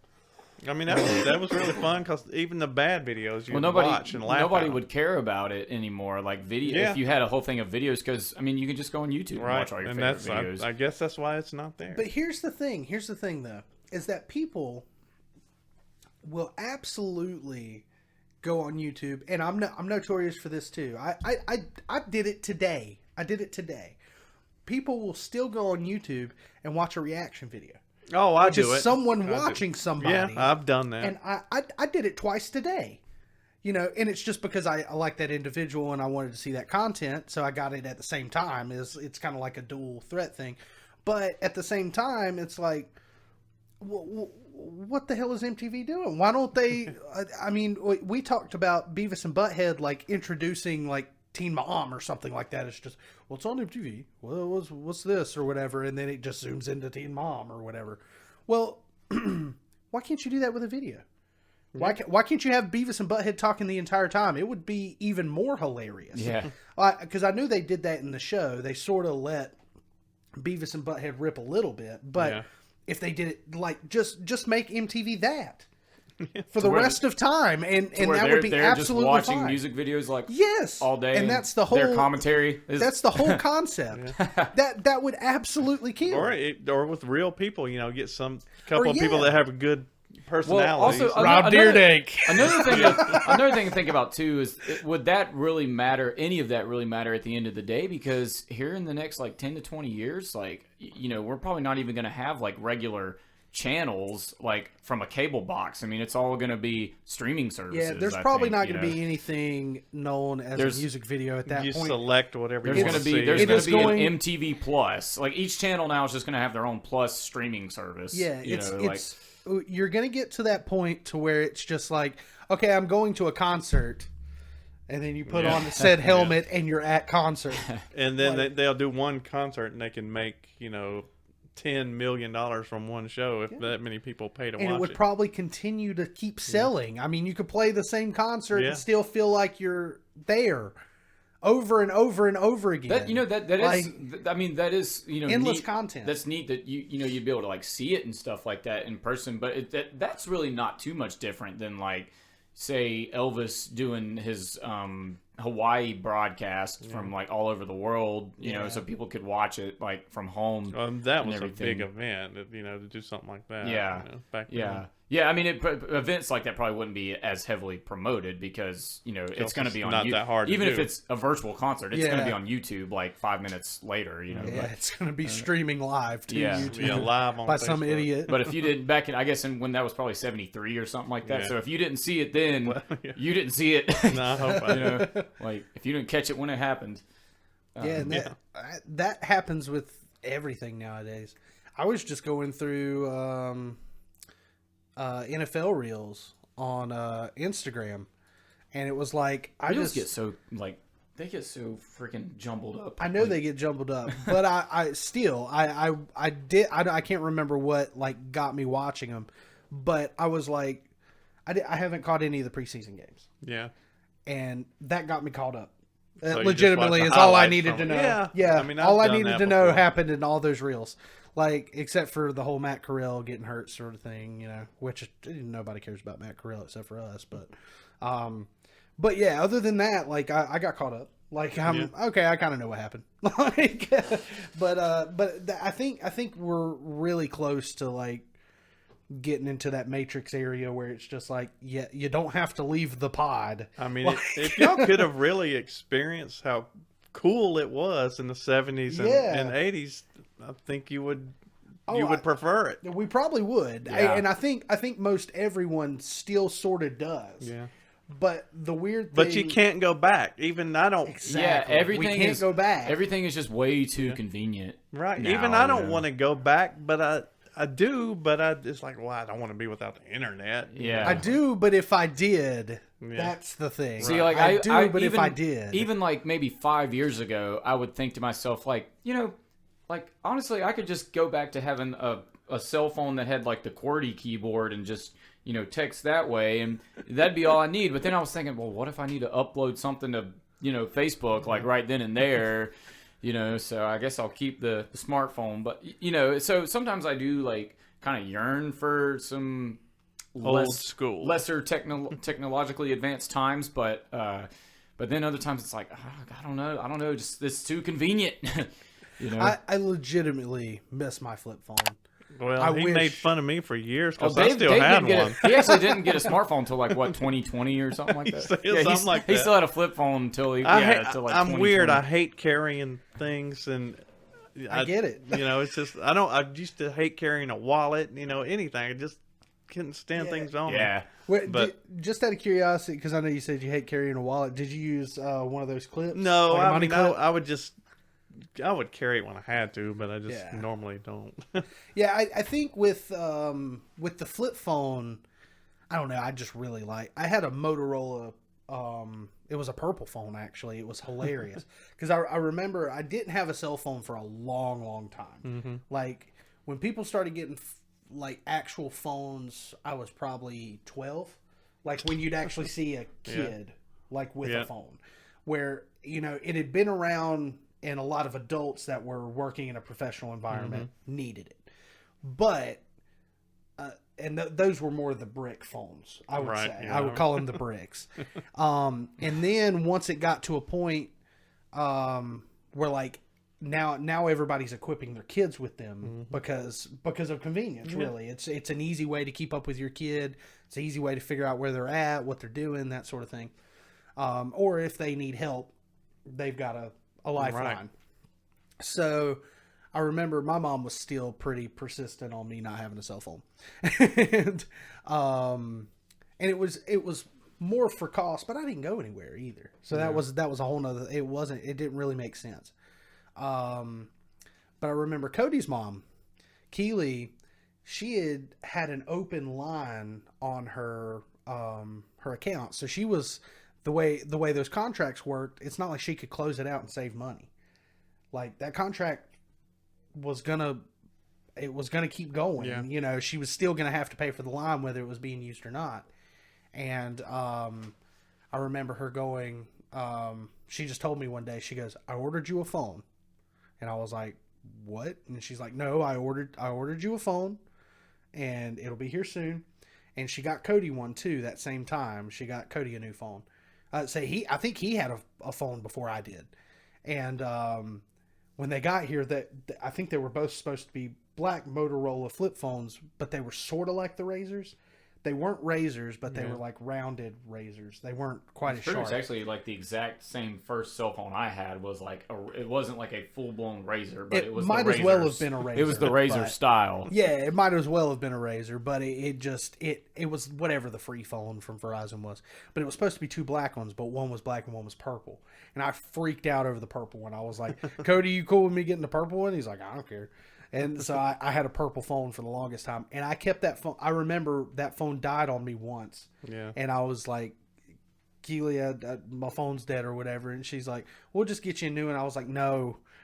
I want that one. Find a way to get me to keep the purple They one. refurbished it. Yeah. They did. She somehow got Verizon to refurbish it and send it back. I just love that phone. There was something about that phone, and it also had an MP3 player on the front. Yeah, it was one of the first that had that sort of kind of touchpad. It didn't have buttons, but it had like almost like a light up touchpad and it bing. But I could have, I was still using a Walkman. I was still using a CD player Walkman is what I was using on the bus. See, and and stuff. you were happy then. I was very happy then, but when I got that cell phone and figured out I could put music on it, I was like, oh my God. Yeah. Well, and LimeWire was a thing back then too. LimeWire. That was we did a lot of pirating. Unfortunately, sorry Metallica. You'd be getting like versions of songs that like it wasn't the actual file, like the song, like somebody had recorded it from their speaker, from the speaker on their from their recorder, and that was the quality you got from LimeWire. My favorite sort of thing that was sort of like kind of along those lines is there's a YouTube video, and I don't know if it's still up. I wish I could confirm that. I think me and Cody have looked for it in the past, but it was I can't remember. He found it. I can't remember what he was looking for. He was looking up Twisted Sister for whatever reason. He was wanting to listen to some Twisted Sister, but the first song that came up was Girls Rock Your Boys by Twisted Sister, and he's like, what? And then he clicked it, and it was Quiet Riot. Come on, the singers do sound similar. But it was hilarious reading the comments, though. The comments were just absolutely hilarious. It was just more of really we're doing this today.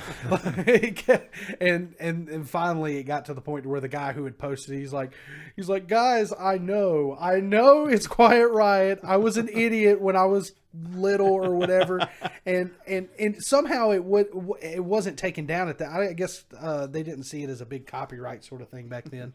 But he was just like, I know, guys, I just have no way to change the name, and I think it was just because it was uploaded so long ago that it was like nothing he could do about it. It was hilarious.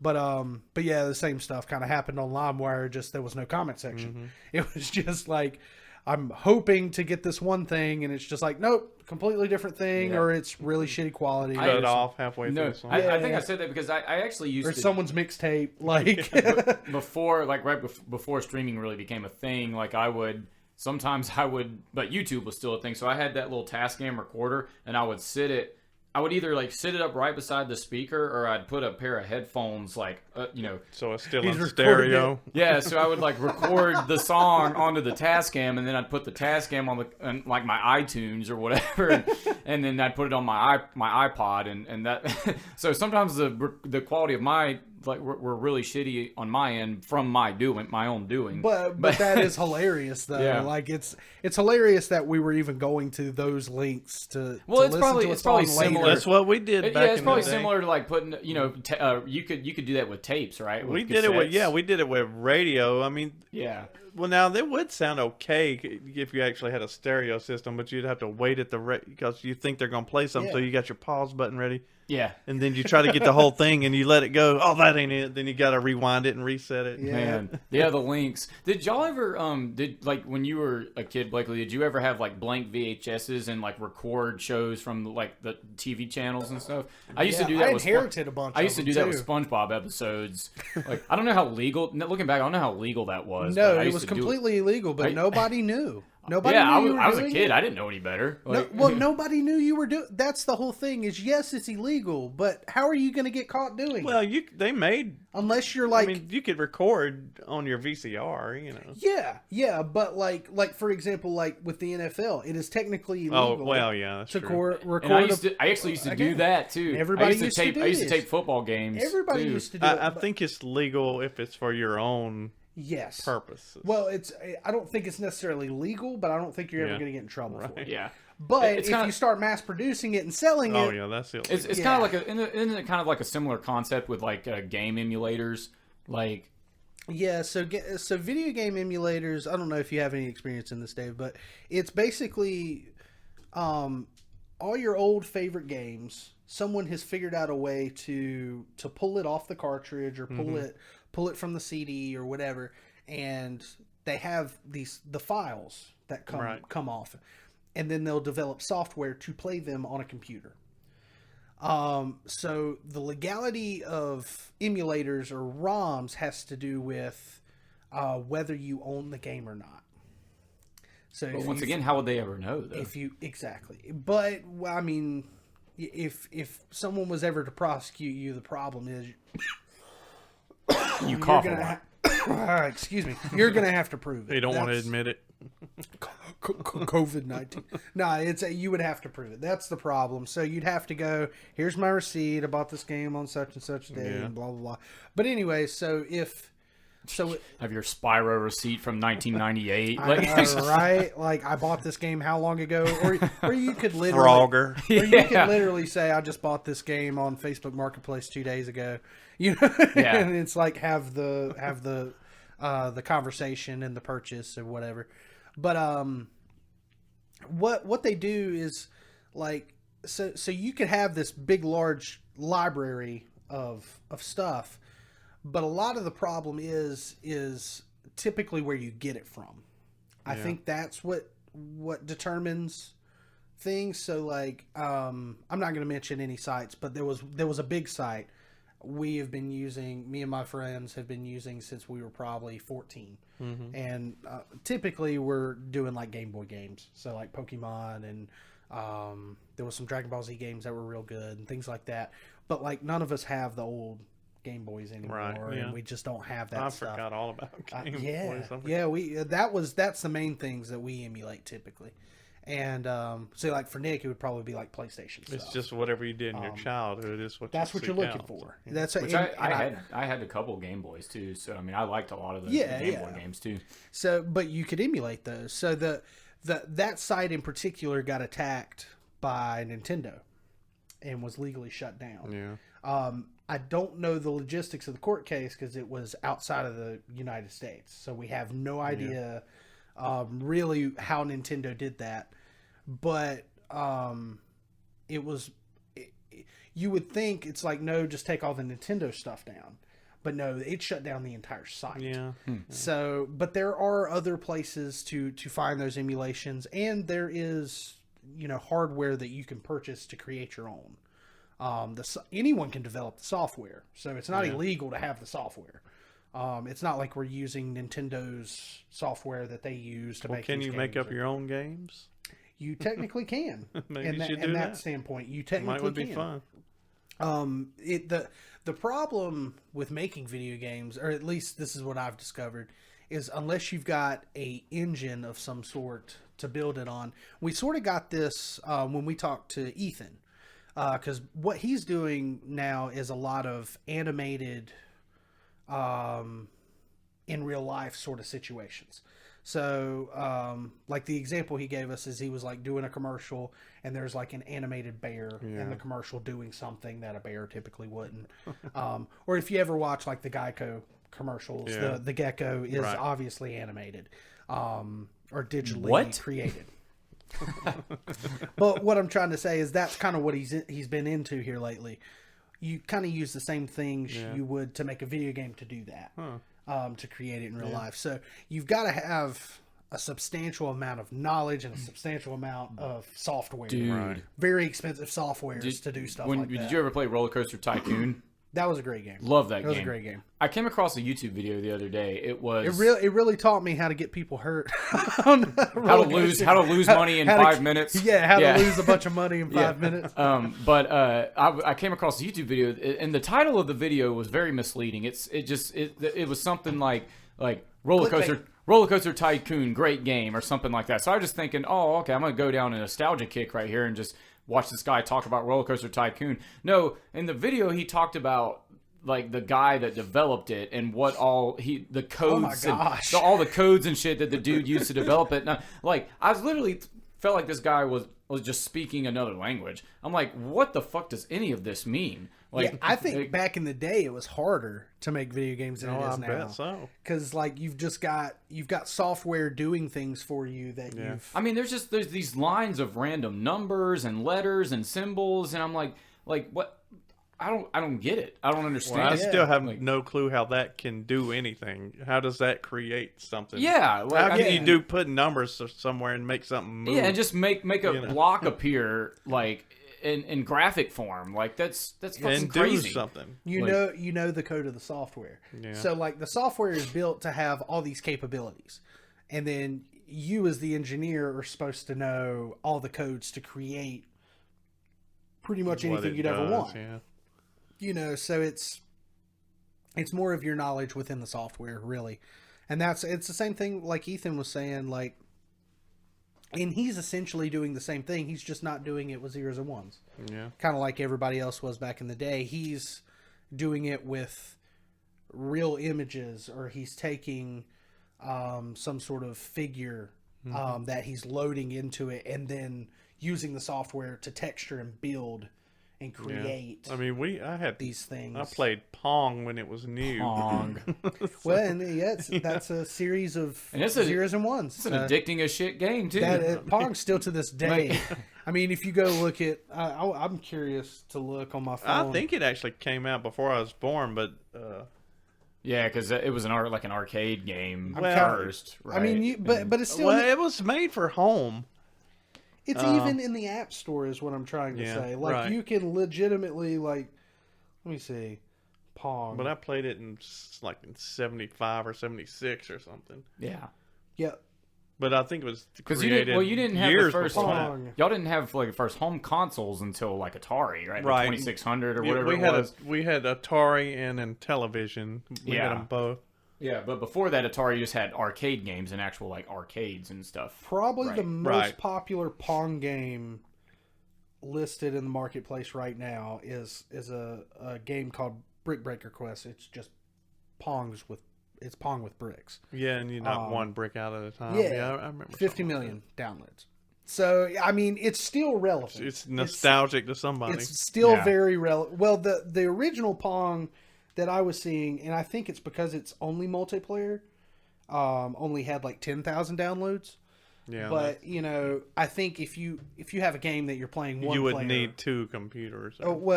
someone to play with you on Yeah. theirs, or maybe someone on the other end of the phone, and it Right, might be yeah, weird. that's You true. know, You probably there's do no that. telling. It's amazing how like our minds work, because I'm sitting here talking about like not being able to decipher like code and game and stuff like that, but then I'll have like I'll be trying to explain like music theory to one of my students, and they give me like the same exact reaction. Just like, what? I remember I have a couple students that are asking questions more in depth about music theory, and Jason's probably my favorite when I talk to him about it, because he makes a face at me the entire time, and it's like there's a certain face that he makes, and then it's hilarious because I always know when he gets it by his face. Yeah. And then he's like it just blew his mind, and he's just like, it all makes sense now. It all makes sense now. And I was like, I know this is a lot. Follow me. I mean, I don't know a lot of it. I was going to ask you, do you know much theory? Not really, Like, no. But, There's really not much point, honestly. Not now. That's what I'm learning. No, just in general. Yeah. I mean, there's really, you can do all the same stuff and not know it. Yeah, I actually took piano lessons when I was young, and I learned some of that, and I could read music back then. But I'm when I trying to went do to that right guitar, I was like, I don't need that. I can just hear start it, out the you window. know. Yeah. And if you can hear it, you don't need to do Right. that. And I'm Yeah. never going to just Well, read none a of us- chart and play. None of us are trying to play like jazz every night Yeah. and stuff like that. Yeah, We're not, or at least Matt Sickles probably is, but we're not. Well, it depends on what you're doing. So, I mean, if you just want to rock out and write that's all I songs do. and stuff, you don't need it. Nah, yeah, Right. you don't need that. You don't need it. I always try to tell people that it's theory for a reason. It's not music law, it's theory. Right. You know, it's there for you if you need it. You know, It's so still for me, like math, though. I mean, it it helps. It helps. but when I've you- actually looked at some of it recently on YouTube. You know, it's like, well, that's kind of interesting. You know, You Yeah. know, it's like, so Yeah. some of it is kind of And interesting. it's like you said too, just talking about the comparisons between like music theory and developing a game. Like, it's not, music theory is not law, but for the game, development part of it, that is law. I mean, you have It's to know absolute that law to be able until you break it, which is even more hilarious. So I'm gonna give you the example of Pokemon, good old Pokemon. Okay, so zeros and ones, right? Zeros and ones. If you go, I don't know if have you played through the games, Nick? Yeah. Well, Okay. I mean, not all of them, but when I was we'll when I was a kid, I mean, I had The like Pokemon games I had are Pokemon Ruby version. I had were kind of the first of Sapphire. its kind when it came to like a Silver. role playing game. Right. So it was very simple, but the map was so large, and there was so many things to do, and you could honestly do them in any order that you wanted to, or the game would allow you to. Yeah, but there's all these situations where you can get into somewhere that you're not supposed to You be. can break the games. And the one that I bring up a lot when I talk about this is that a lot of people talk about the Cinnabar Island glitch. So what you remember Cinnabar Island in Pokemon Blue and Red? It was one of the last gyms. It was Blaine's, the fire gym, and he's just on an island. So you gotta surf there on the back of a Pokemon. But if you surf up and down that island, one can find a bunch of weird Pokemon that shouldn't be there because they've been accidentally put there. It was probably during a test. And then they just it left does all that weird code there. things. Some of them are almost scary. Like it'd be like weird faces somewhere or something. You know. So the one they talk about, they call it missing no, and the reason why is because it's supposed to say missing number because it don't have a number for that Pokemon, but it looks like a barcode. Yeah. Because there's so much weird information there, but you can actually catch it, and when you catch it, it just pretty much destroys your game because it can't understand what's happening and how to get out. But there's also another one too. This one's my favorite. Is you can trick the game into allowing you to catch Mew, which is they tell you to catch 151 Pokemon. That's your objective, and then they don't put 151 Pokemon in the game. Wow, really? So evidently, when the games were released, which America never would have gotten the ability to do this, but in Japan they were allowed on that day. When they purchased the game, they could go to like their game store, plug it up, and they had access to a Mew, which was one of the Pokemon. That was number 151. So that way they could complete the game if they wanted to. But there's a way to break the game into allowing you to do it. Yeah. And, Well, is it over after that? I think it's kind of early in the game actually. So it's like in the second, you could call it like the second chapter of the game. But you glitch out while doing something. So like while doing something and the game's set to react a certain way. So like if you walk up a certain path, this guy's supposed to come talk to you. Yeah. Okay, so in the middle of that, if you can while he's coming, if you can pause the game and use another Pokemon called Abra, he's got a move that's called Teleport, and it'll teleport you back to the nearest place to heal. So you can teleport out of the situation, and then literally you're walking through stuff because the game is just not built for that to happen. Yeah. And someone figured out if you do that, you can get to a certain place that would allow you to catch Mew. I've actually been on YouTube looking at glitches before. It's It's like those are insane. interesting, but they are interesting. Yeah. Someone stumbles upon them, or what they do, sometimes people study that code that understand it and go, nah, that's in there. Yeah. And then they'll go find it. And then some of it's fake. Like if you watch, I think Cody was showing me one, can't remember what game it was, but it's like the guy walked into a house and then he wasn't supposed to be able to open the closet, but he did. And it just opens into an endless abyss of light. Yeah. And stuff like that. And like all that turned out to be fake. So sometimes people fake stuff. Right. But in general, those glitches are really, really cool. So when did the console buying stop for you, Dave? What was the last video game console you had? Actually, This we is stopped after Atari and television. So Okay, we so there never was we never bought Nintendo. There was no but, NES or anything like that. But like girlfriends or something would have had Nintendo. Oh, okay. So we so just you played played it it over at there. somebody else's Yeah, house. yeah. I did that to Cody all the time.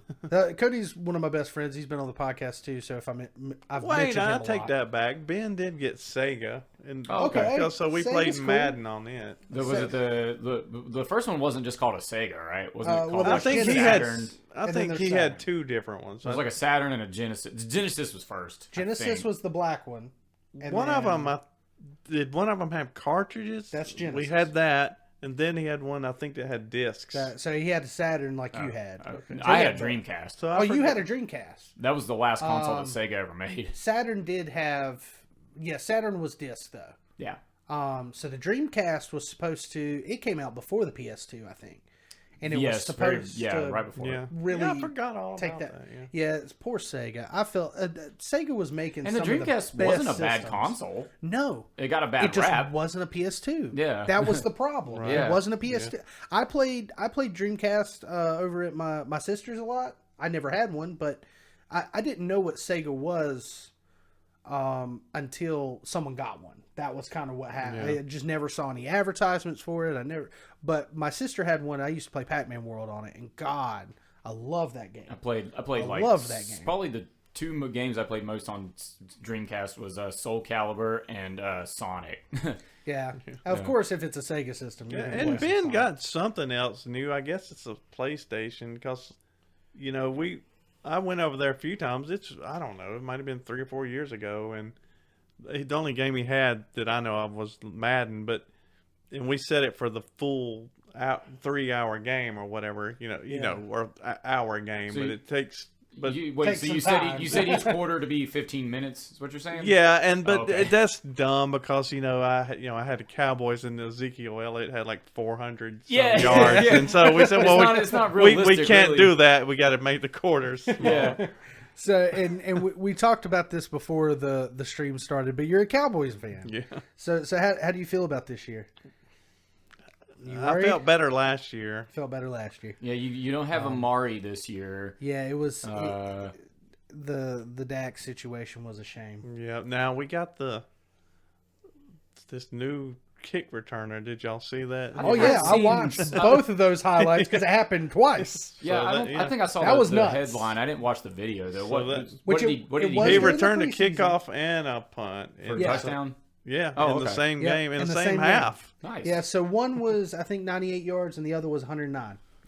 Yep. Sweet. Yep, it well, was- he's probably making the roster then. And Yeah. once he He was the can't remember what his MVP of name the was. USFL. Oh, Okay. okay. The Turpin. Yeah. Turpin.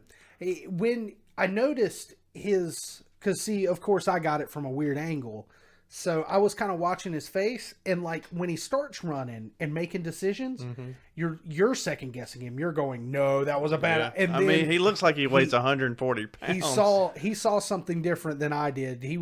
But like I think, especially on the punt, like he did a almost step got back. And yeah, he almost got that was and- impressive. Yeah, it was really impressive. But once he made it midfield, he Yeah, lit he was it gone, up. yeah. He's gone. Like that dude was like Robbie fast, like just where it was just like it doesn't look like there's no effort. Yeah. He's just running and guys are like trying their hardest to catch up with him and he was gone.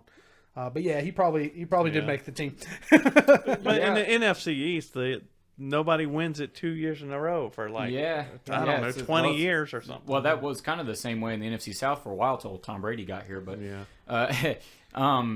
actually, I don't know that the Buccaneers won the NFC South when they won the Super Bowl. I feel like the Saints won it that year. You might be right about that. Yeah, in you are 2020. right. But yeah. So in the NFC East, I mean, you I would say you definitely have the best quarterback in the division for sure. A lot of people think Philadelphia will win it. But I mean, if I had to bet on it, I still probably would bet Dallas. But I think I'm with you, and the reason why is because when you talk about Philadelphia, yes, they've got a lot. They fixed a lot of things that needed fixing. yeah, And they were still playing on a decent level last year, and they shouldn't have been. But I'm just not in on Jalen Hurts. I know. I'm just not either. If we're drafting this year, I'm still not going for Jalen Hurts. And my nephew's completely different. He's like, I don't care if he runs every play. Like, Yeah. and Well, I'm just I mean, like, yeah, if it no, works, they've got but- wide receiver help now, and now they can't really use it unless they play Gardner Minshew, maybe. And I actually like him. He's great. Yeah. I wanted Carolina to pick up Garner. Yeah, but I wanted him to go to Dallas as a backup. Yeah. Gardner Minshew's, and he's great for an organization. I think. He's just hilarious. He's just a great man. Yeah. But the Panthers announced today that Baker's our starter Yeah, I saw for Week that. 1. Other news: water is wet. Yeah, water is wet. But Well, I think we all knew. I wish. I've always wanted a team to use 2 quarterbacks. I mean, I think we're set up to be that team. yeah, We really that are. is perfect. Well, We I literally really don't are. understand how it's not yet worked really in the NFL. Everybody's like, "Oh, the 2 quarterback thing never works," and they're right. It usually doesn't. It But does. how I has think a team not think been it's able to really? respect. Dallas did that in the 70s. They would have a guy do it like he'd run a play, then the next guy would go in because he had to play. You know, they didn't have headsets and they'd go back Right. and forth. They did that for a while, but they didn't like it. And I mean, the Saints like kind of they're the closest I would when say you to got being able to make it work. Taysom, Jameis, Yeah. and Drew. But you know. Jameis, he actually is good. I mean, Oh He's yeah, good. he's a gunslinger for sure. He's a situational player. I think Jameis has good games. Yeah. I think he reminds me, Right. and this is a lot like Brett Nick's Favre, gonna dock but- me for this. Jameis is a lot like Cam, where it's just like the games that are good. Actually, Jake Delhomme was like that. It's like the games that were good were really good. yeah. See, I then- remember him when he was on the Saints and he destroyed Dallas one time, but nobody thought he was great. And Jake then Delhomme, the Raging Cajun. when he went to Carolina, I was saying that's a good pick. I mean, because I saw what he could do. Well, he took And him to the Super Bowl He in his was first good. year. You know.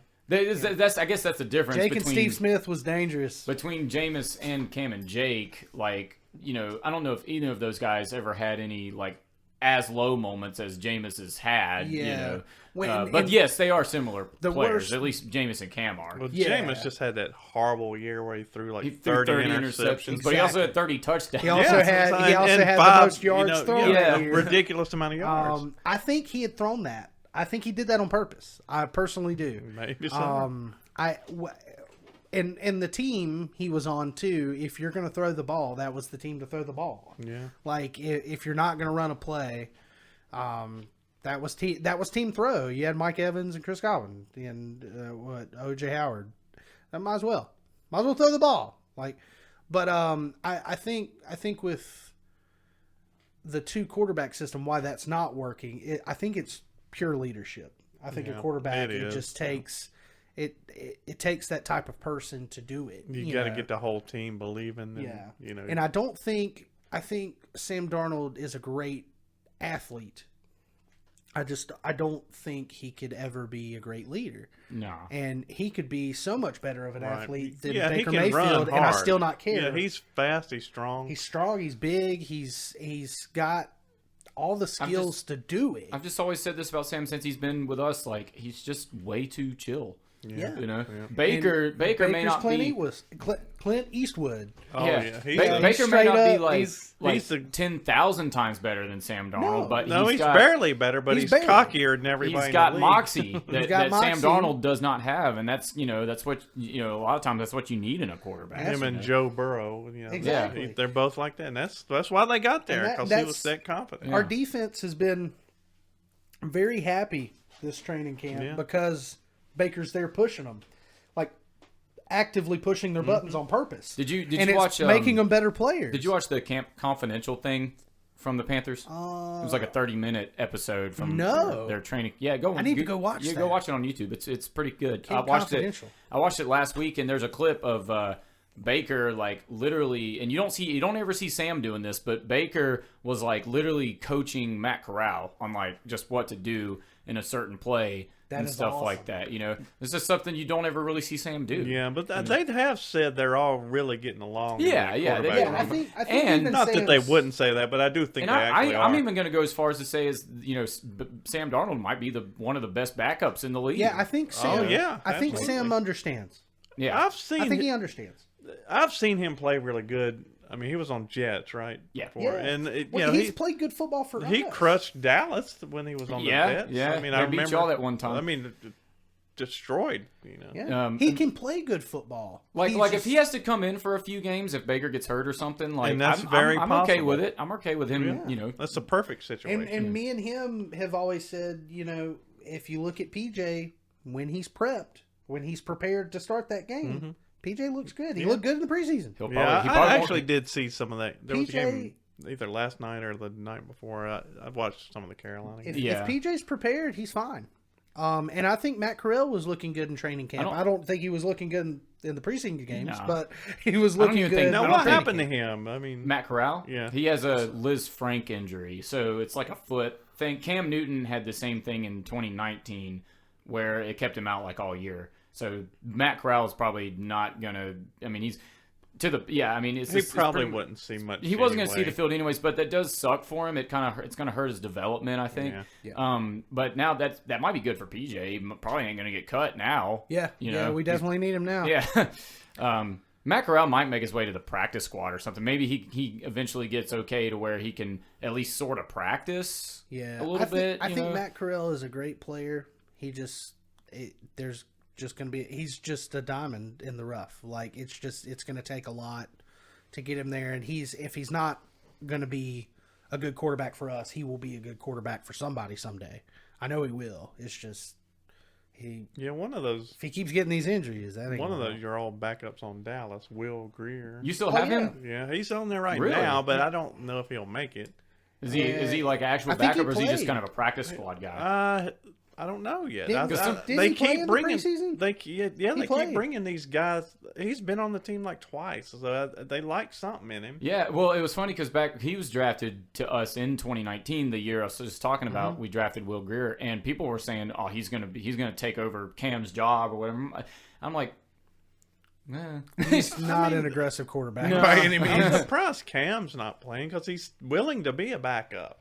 He said he's willing to be a backup to a winning team. Yeah, I mean, I wouldn't mind him on Dallas. If he's the backup on the Jags, then he's probably not going to do it.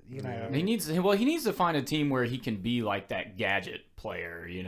Just like Taysom is. Yeah. That would make sense. Because even last year when he played for us, even the time he the first couple games he played for us, he looked really well.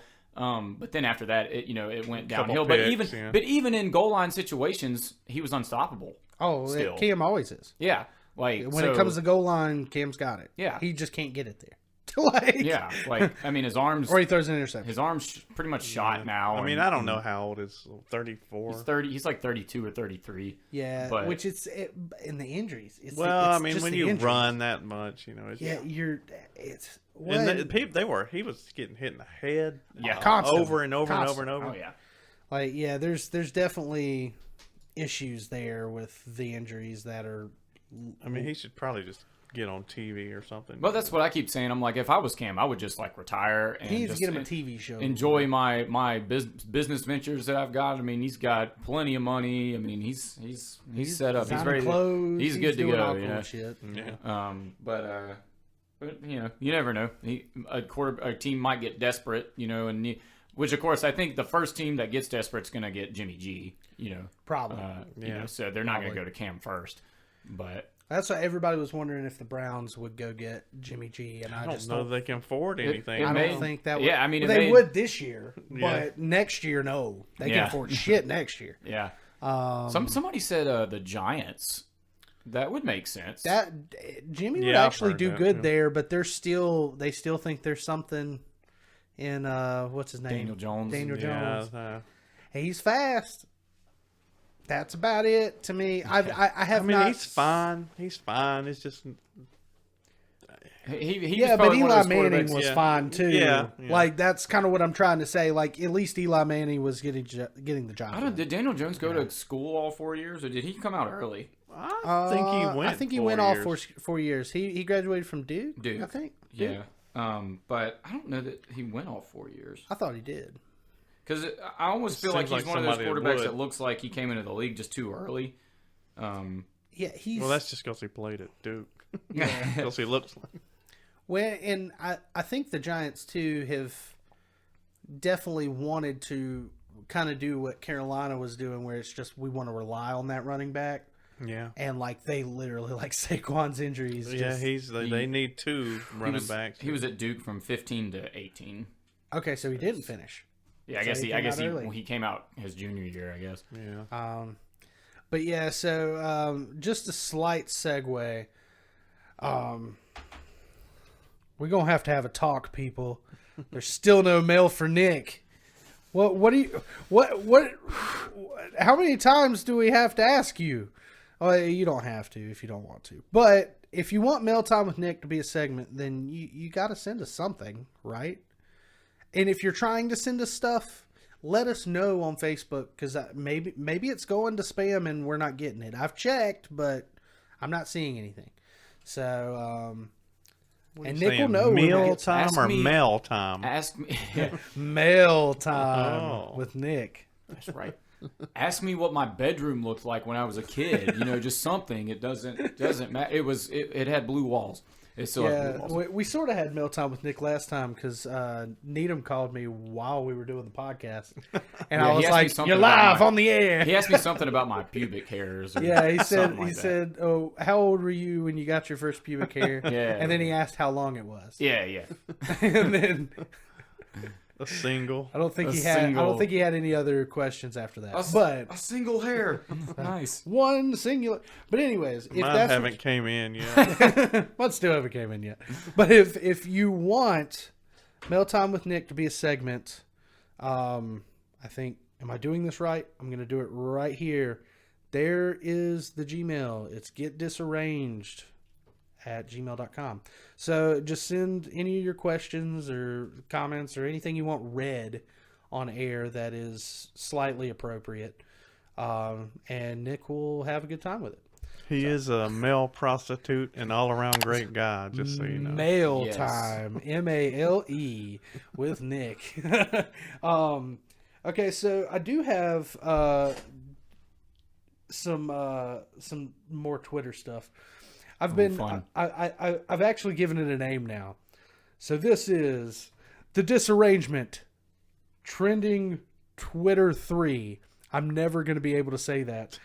We need another thing with that. Try it again. The Disarrangement's trending Twitter 3. That came out better. So what I'm going to do, I'm just going to pick 3 things off the trending list on Twitter just to kind of chat about.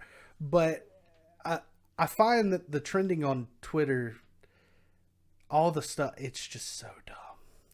I find it so dumb.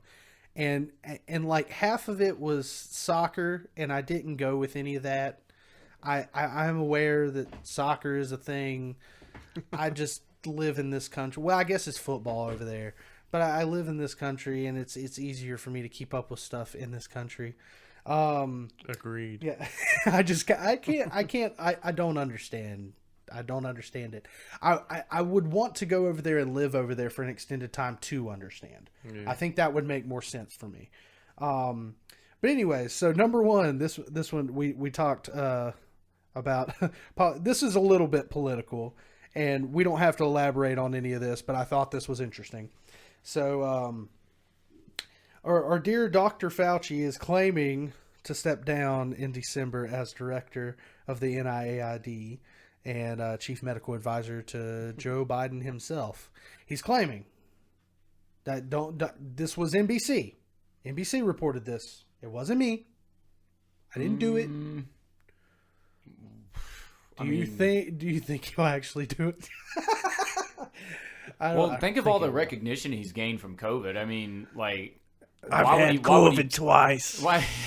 Why would he do it now? We don't want you to wear a mask, honestly, because everybody else needs masks. Now we want you to wear a mask. I never even heard of Dr. Fauci before COVID. Yeah, he was the one that was telling us he had something to do with the AIDS crisis.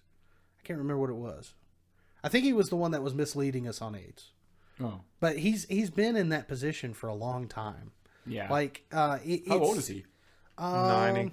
90. I'm as you can tell, I'm just going to go ahead and say it. I'm not the biggest fan of Dr. Fauci. I think any guy that will lie to the community for the better good my ass. Well, he clearly said that masks do nothing before. He said, you need to wear your masks. I just said that so that doctors would have more masks. I'm doing my. I think That's I'm a good doing impression. my. I like it. Is that bad. Dr. Fauci? Yeah. I get him and Bernie Sanders mixed up. I like Bernie. Bernie's my favorite because he does bongo solos while he's. I am Bernie Sanders. He does Bondo solos, but Dr. Fauci, what's his age? How old is that? He's 81. Oh, you weren't too I far wasn't off. that far off. 1940. He was born on December 24th, right before Christmas. Maybe he should step down. Our dear Dr. Fauci. He Now, might break a hip. Maybe him and Biden can step down at the same time. I wish. No, it's not that I like humongously dislike the man on a personal level. I'm sure he could be a nice guy. It's more of the inevitable lying to the country, but also like the man's making money off of the crisis, and everybody knows that. And I don't know how you can ethically put someone at that sort of. It's not that he had that much power, but he had that much influence over the president. Yeah. That's my issue. And, I actually remember seeing some of the press conferences, and Trump's face was kind of, he's like, there's something wrong here, Yeah, and not that Donald Trump is the best read on anybody, but, he was trying to, by trusting Dr. Fauci, inevitably what he was trying to do, I think, is bring the country together. Because Dr. Fauci has historically just been a yes man to most presidential candidates or presidents. It's not that he's not a good doctor. He maybe was in his prime. He hasn't practiced in a long time. He's been in a governmental situation for a long period of time. I can tell you that his emails will tell you a different story. Anyway, so Dr. Fauci will be doing that, hopefully, if he keeps his word. Don't know if that's good or bad for the country. We'll see. Trending on Twitter, number 2. I put hairstyles. Harry Styles has been named the King of Pop by Rolling Stone UK. They had a magazine release today in the UK that just says basically that Harry Styles is the King of Pop. I can see the comments thread now. Yeah. It's a little controversial. I read a little bit into it. I like Harry Styles. I'll personally tell you that I don't have any beef with the guy. I think his music's fine.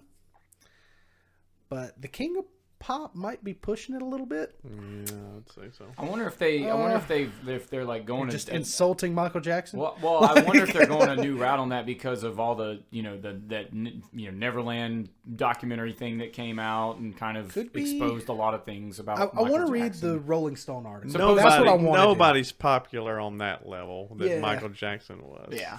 So don't even. Now, just to clarify, I have actually not watched that Neverland documentary, but I hear it's pretty disturbing. Yeah.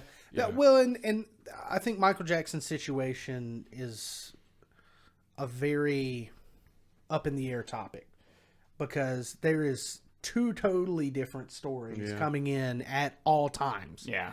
And I'll be honest with you. The truth was probably, as I always say, it's probably somewhere in the middle. I bet Michael Jackson was creepy as all get out. Yeah. I'm just going to go ahead and say that. Like, hanging out with a man probably was very weird. Yeah. But I don't necessarily if I believe that he molested children. Yeah, that's just no proof that we know of for yeah, sure. I just don't particularly believe it. And I think when you have like child stars that hung around him, which again is creepy. It's very I understand what it looks like. It's extremely creepy. But for most of them, I think all of them, to literally say that, no, he was an amazing man, they have the perspective from a child's perspective. And they had nothing but respect for him. That's why. That's why it's hard for me to say that he molested somebody. Because it's like, Corey Feldman never had a problem with saying who his abusers were. He says Michael was awesome. Yeah. Like, why... I know he's weird. I know Corey Feldman is a very, odd dude and does weird things, but like, I just don't feel like he would lie about that. An abuser issue. Because he said somebody else did it. Yeah. So. And it could be the case that Michael Jackson, molested someone and it wasn't any of those guys. Mm-hmm. I'm just trying to say that it's just probably somewhere in the middle. He was probably just really creepy, did some weird stuff. and people took it the wrong way. That's probably what happened. But, number 3. I don't know this guy because I don't watch basketball. But Melo, do y'all know who Melo is? Carmelo Anthony. Maybe. Yeah. Is he a younger guy? No. He's been in the league for a while. Since Okay. I like think the 2000s. he's on the Lakers now. I'm not sure. Well, this Or says was. Melo of the Hornets turns 21 today. So happy birthday, Mellow Okay, no. Ball. Mellow Mellow Ball. Ball. Okay, yeah, it's definitely that's not Carmelo Anthony. There you He's go. way older than 21. There you go. Yes. Mellow Ball. So I don't So watch there's basketball. I think his dad played. I think he's got kids. Yeah, like there's like a There's LeVar a Ball cou- or something yeah. like that. So Yeah. there's, Okay. There's like 2 or 3 of them. But anyways, I thought it was cool that on Trending, a Hornet made it. Yeah. You know, and just because people were saying happy birthday. Like that, I thought that was cool. So I guess, is he a good player? Do you watch basketball? He must be good. I hear his name all the time. Okay. So. He must be good. Yeah. You know, so the Hornets to have some good players is kind of awesome. I mean, I might watch some of the finals. Yeah, But yeah. I really don't. They go for the finals. All the Carolinas need is just a baseball team, and then we pretty much have all the pro sports covered, right? We You know, almost had football. one in Kernersville. Kernersville, Yes. like a pro MLB Yeah, team. I think the Twins were going to move to Kernersville. Wow, And That this would've was, been That would have been badass. but the stadium would have been close to my house too. Dang. But nobody here wanted to pay taxes, so Yeah. it didn't happen. I get but it. that's all we need because we got football, we got soccer. But this now. was 25 years ago when it yeah. was going to happen. We have Still, the, look we have that the up. NHL. That would have been cool. Which the Hurricanes are the only pro team in the Carolinas that actually have a championship. Yeah. And then that's basically it of all the big sports, right? Yeah. Like, so I've become a Thunderbird fan, which is minor league hockey. Well, I mean, back in the day, It's cool. Even I went to a couple of those games, but people did that all the time back then. I thought it was one of the funnest shows that I've been to, and it was terribly played. And I'm fine Yeah. with it. Well, I thought it was great. I would just like the concession stand. I'd eat like 5 hamburgers when I go to these things. And the entire place is cold. yeah, I love freezing. it. I fucking love it. So anyways, happy birthday, Mello. How do y'all feel about some legit or shit? Or is there anything else y'all want to get to before we do that? Legit or shit. So basically, it's. Oh yeah, you don't know legit or shit Well, yet. let's see what this is. It's kind of like fact or fake. He's going to give us a fact or a fiction, and we have to determine whether it's Okay. legit or shit. Let's do that. Our version of fact or crap. It's legit or shit. Okay. So and I'm still with me and Nick need to like come up with like intros to all these little segments, but legit or shit seems to be the one that sticks. So number 1. So it's you versus Nick basically. Okay. Pope Gregory I think it's the 9th. Pope Gregory the 9th. It's a Roman numeral. a Roman numeral. It's an X with a 1 before it. Yes, that's 9. Okay.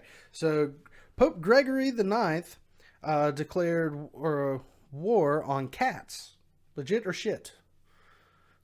Going with legit, it sounds. I'm gonna have to say legit as well Okay. because it's just that It doesn't just seems seem, like something a pope would do. doesn't seem like something anybody could make up. Yeah. Okay. Well, I've made up some shit before. so don't base your answers on that, but it is legit. So in the 13th century, the Pope believed that cats carried the spirit of Satan within them, which sparkled the notion that black cats symbolize bad luck. In response, the Catholic Church and all of its followers initiated the extermination of cats. So I guess if they ran across I think cats- I've actually heard of this before. Yeah, I guess if they ran across cats or cats showed up, like they actively, intentionally tried to kill them, which is a weird thing for Christians to do. But hey, other religions, People did a lot of weird stuff back Yeah, then. yeah. When you're religious, you'll do a lot of weird things. Number 2, before alarm clocks, people were hired to wake up others by throwing pebbles at their window. So basically, they would hire somebody to like throw pebbles and go, "Hey, wake the fuck up." Legit or shit? Legit. I'm going to go with shit. This one's shit. What? Okay, so Wait a minute. Okay, I saw. Did 'cause you make it up? No, I saw this the other day I online altered it. somewhere. I altered something that is real. I typically do that. Okay. Okay, so they call them knocker-uppers. And they were common in Britain around 1970, but they would actually use pea shooters in which to blow dried peas at the windows of a sleeper. So basically just to initiate a little knock. Yeah, because I saw like hopes a to meme wake of them that up. the other day. Yeah, so they just use their pea shooters, blow dried peas, and if that didn't work, then they would resort to a large stick of some sort. So like a fishing rod or something, and they just kind of like hit your window. But yeah, if they use pebbles, they'd break your window. Oh, well, yeah, that makes sense. So they're trying to use something less hard. That's the idea. Number 3. So President Andrew Jackson's pet parrot had to be removed from his funeral because it was swearing. Legit or shit? Do y'all know who Andrew Jackson is? He's on one of the Fourth bills. president. He was 5th. Fifth. I think he was 5th. Okay. I may be wrong. Yeah, he was after James Madison. I'm gonna say legit. I'm going with legit. This was legit. Andrew Jackson was pretty crazy. Yeah, from what I remember. if there was a president's pet that would do something like this, it was Andrew. Yeah. The man was absolutely insane, but he was. He had a nice hairdo though. He was actually not a bad looking man. He was kind of scarred. He was your Billy Elliot type. You know, he's a badass in not so good ways sometimes, but I think he was a good president, but not necessarily a good person. If that sort of makes sense. Right. He really didn't like Indians. That was really? all the bad stuff we've done to Native Americans is really because of him. Well. He kind of initiated a bunch of that shit. So, well, I mean, we did stuff prior to that, but I'm just saying that like he was actively. Was he the president during the Trail of Tears, or was that later? That might have been him actually. That I will look that up. But he just wasn't so good. He liked expansion. He just wasn't so good to our natives. But so the parrot became excited while the crowd was gathering and began to swear, disturbing the morning people. So basically, that I couldn't find anywhere written because my What it objective was said. I wanted to know what the parrot said. That's what I was going to ask that 5 minutes ago. They were I guess in the history books they were so appalled by what the parrot had said that they would not write it. Yeah. Like there evidently people were disgusted like at what this parrot was saying. I have no idea what the parrot was saying, but whatever it was, it had to have been bad enough for them to, you know, it wasn't just because he like was repeating the word ass or something. It had to have been something like a terrible phrase or something that Andrew Jackson must have said at some point. So number 4, urine was used as mouthwash in ancient Rome. Legit or shit? Wow. I'm gonna say shit. I'm going to go with legit. We're going with shit? I'm going Well, he's legit. going with legit. I said shit. It's legit. Ooh, okay. I'm destroying you, Nick. Yeah, I'm not the greatest at these. This one's an interesting one because the Romans actually loved piss. I'm just gonna go ahead and tell you, Romans love. they piss. loved. Quote of the night. No, in all realness. So That's my next song title. The Romans loved piss. piss. This song goes like this. Human urine was so valuable in ancient Rome that it was collected from public urinals and even taxed when it was sold. Urine was used for many purposes, but most amusingly, it was used for dental hygiene. Romans used urine to clean and whiten their teeth. Really, ammonia was what they were after. So it was the ammonia in the urine, but they used it to clean their clothes. They used it for everything. They loved piss. I mean, maybe that was the only way you could get ammonia back. Imagine making out with someone that had just had a mouth full of piss. Full of piss. Jesus. And hey, their teeth are whiter. Seems Well, I like don't they'd know. be- There's a certain give and take from back in the Roman day, you know. I don't know. I don't Seems know. like they would be yellow. Yeah, I don't know if piss really works like that, but They thought it did. the Romans fucking loved it. They loved piss. And If you goggle, you piss, it will make your teeth white. Yeah, now. Are you not entertained? Okay, well, now we need to just start a studio project, and it's literally just going to be to write one song, and it's The Romans Love Piss. The song's about you breaking up with your girlfriend. It has nothing to do with The that. Romans Love Piss! Mary Had a Little Lamb is based on a true story. Legit or shit? Going legit. Legit. It is legit. So Mary was indeed a real person, and she did in fact have a little lamb. Mary Sawyer was born in 1806, and her lamb followed her to school one day around 1816, so she would have been 10. When Mary arrived at school, she wrapped the lamb in a blanket and she placed it at her feet until it made a noise, informing the teacher of its company. So I guess that whole thing was maybe because I know melodies kind of find their way throughout the world. I wonder if that was a previous melody and that someone lived by Mary and heard that and just joking. And the reason I say that is because we did this at Galax too. It was basically any song that was really, really simple. It was like an old bluegrass tune. You could sing these lyrics to the song after, but what it is, it's actually competition. So you go up and play, but the perk is you get your money back for entering and being a contestant. So Chance, my singer in Omnisci, wanted his money back.